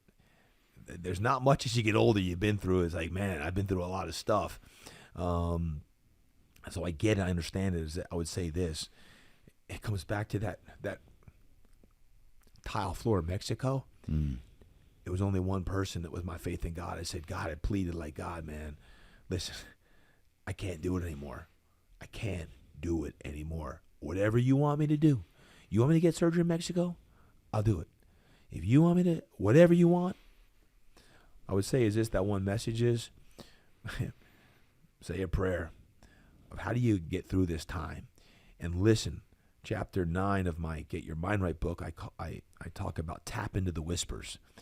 Don't listen to the shouts, listen to the whispers. What are the whispers saying to you? So early in the morning, late at night, the whispers are God. The shouts are your ego. When things are shouting, it's ego. When they're whispering, it's God. Tap into the whispers. Listen to the whispers of what is God telling you to do. And if you're not of faith, tap into the whispers. If you're not where you want to be with your faith walk, that's okay. Just go out for a walk, get some gratitude in, and just tap into the whispers and say, God, man, I don't know you yet, but man, I need to make some changes in my life. And listen, none of us are where we want to be yet. And that's why it's called life, is we're trying to constantly make strides in that. And I would just say that you pray about it, and then you get with someone like yourself, JD, or myself, and you share that. And when you immerse yourself, and I'm a big believer in live events. I'm like, show up to the retreat, show up to, especially now, show up to the event that, man, I don't know if I should do, or you start building shoes, like show up to the live event and watch what happens. Yeah. Watch what happens when you're live with a group of people who are in the same boat. Come on. And how it's magical, whether it be a church or a retreat or a live event that's around empowerment. And then it's like, it's juice that feeds your soul. And when your soul gets fed, that puts you on fire for really being enigmatic for the inside. And to me, it's not just one thing, but it's knowing this is you're never alone. If you're fighting, if you're not fighting, you will be fighting, or you have fought before. In that's this thing called life, and there's ups and there's downs. There's no doubt about that. But I got to tell you this, man.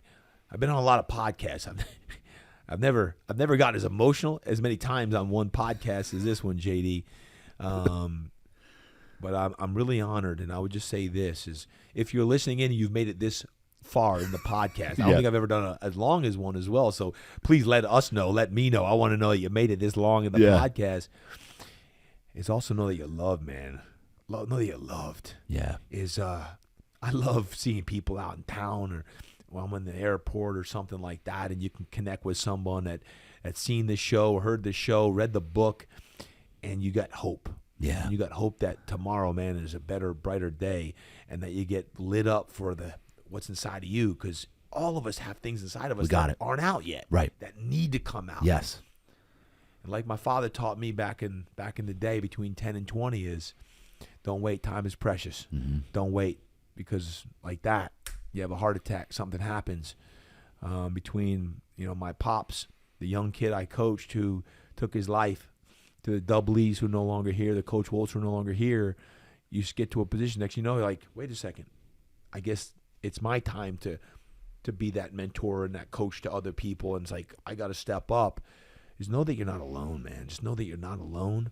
And when you talk about the real deal and making the difference and no excuses and all that stuff, that's the real talk. Yep. So I thank you for having me on, for making me so emotional today on so many levels.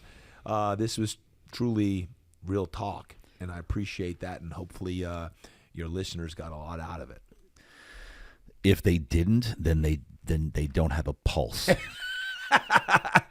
This was one heck of an emotional roller coaster, man, and I can't even begin to express how grateful I am for you coming on, number one, how honored I am. But Todd, God has sent, you are on a mission, and God has sent you here for a reason, Todd, and I feel so grateful that you're in my life.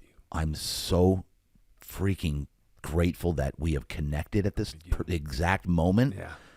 God's got a plan here. I know it. As you're talking the whole time, I'm like, this is too much. Right. This is now, he and I are together where we're very similar. And I didn't go through what you just went through, but I've gone through some freaking hell in the last couple years.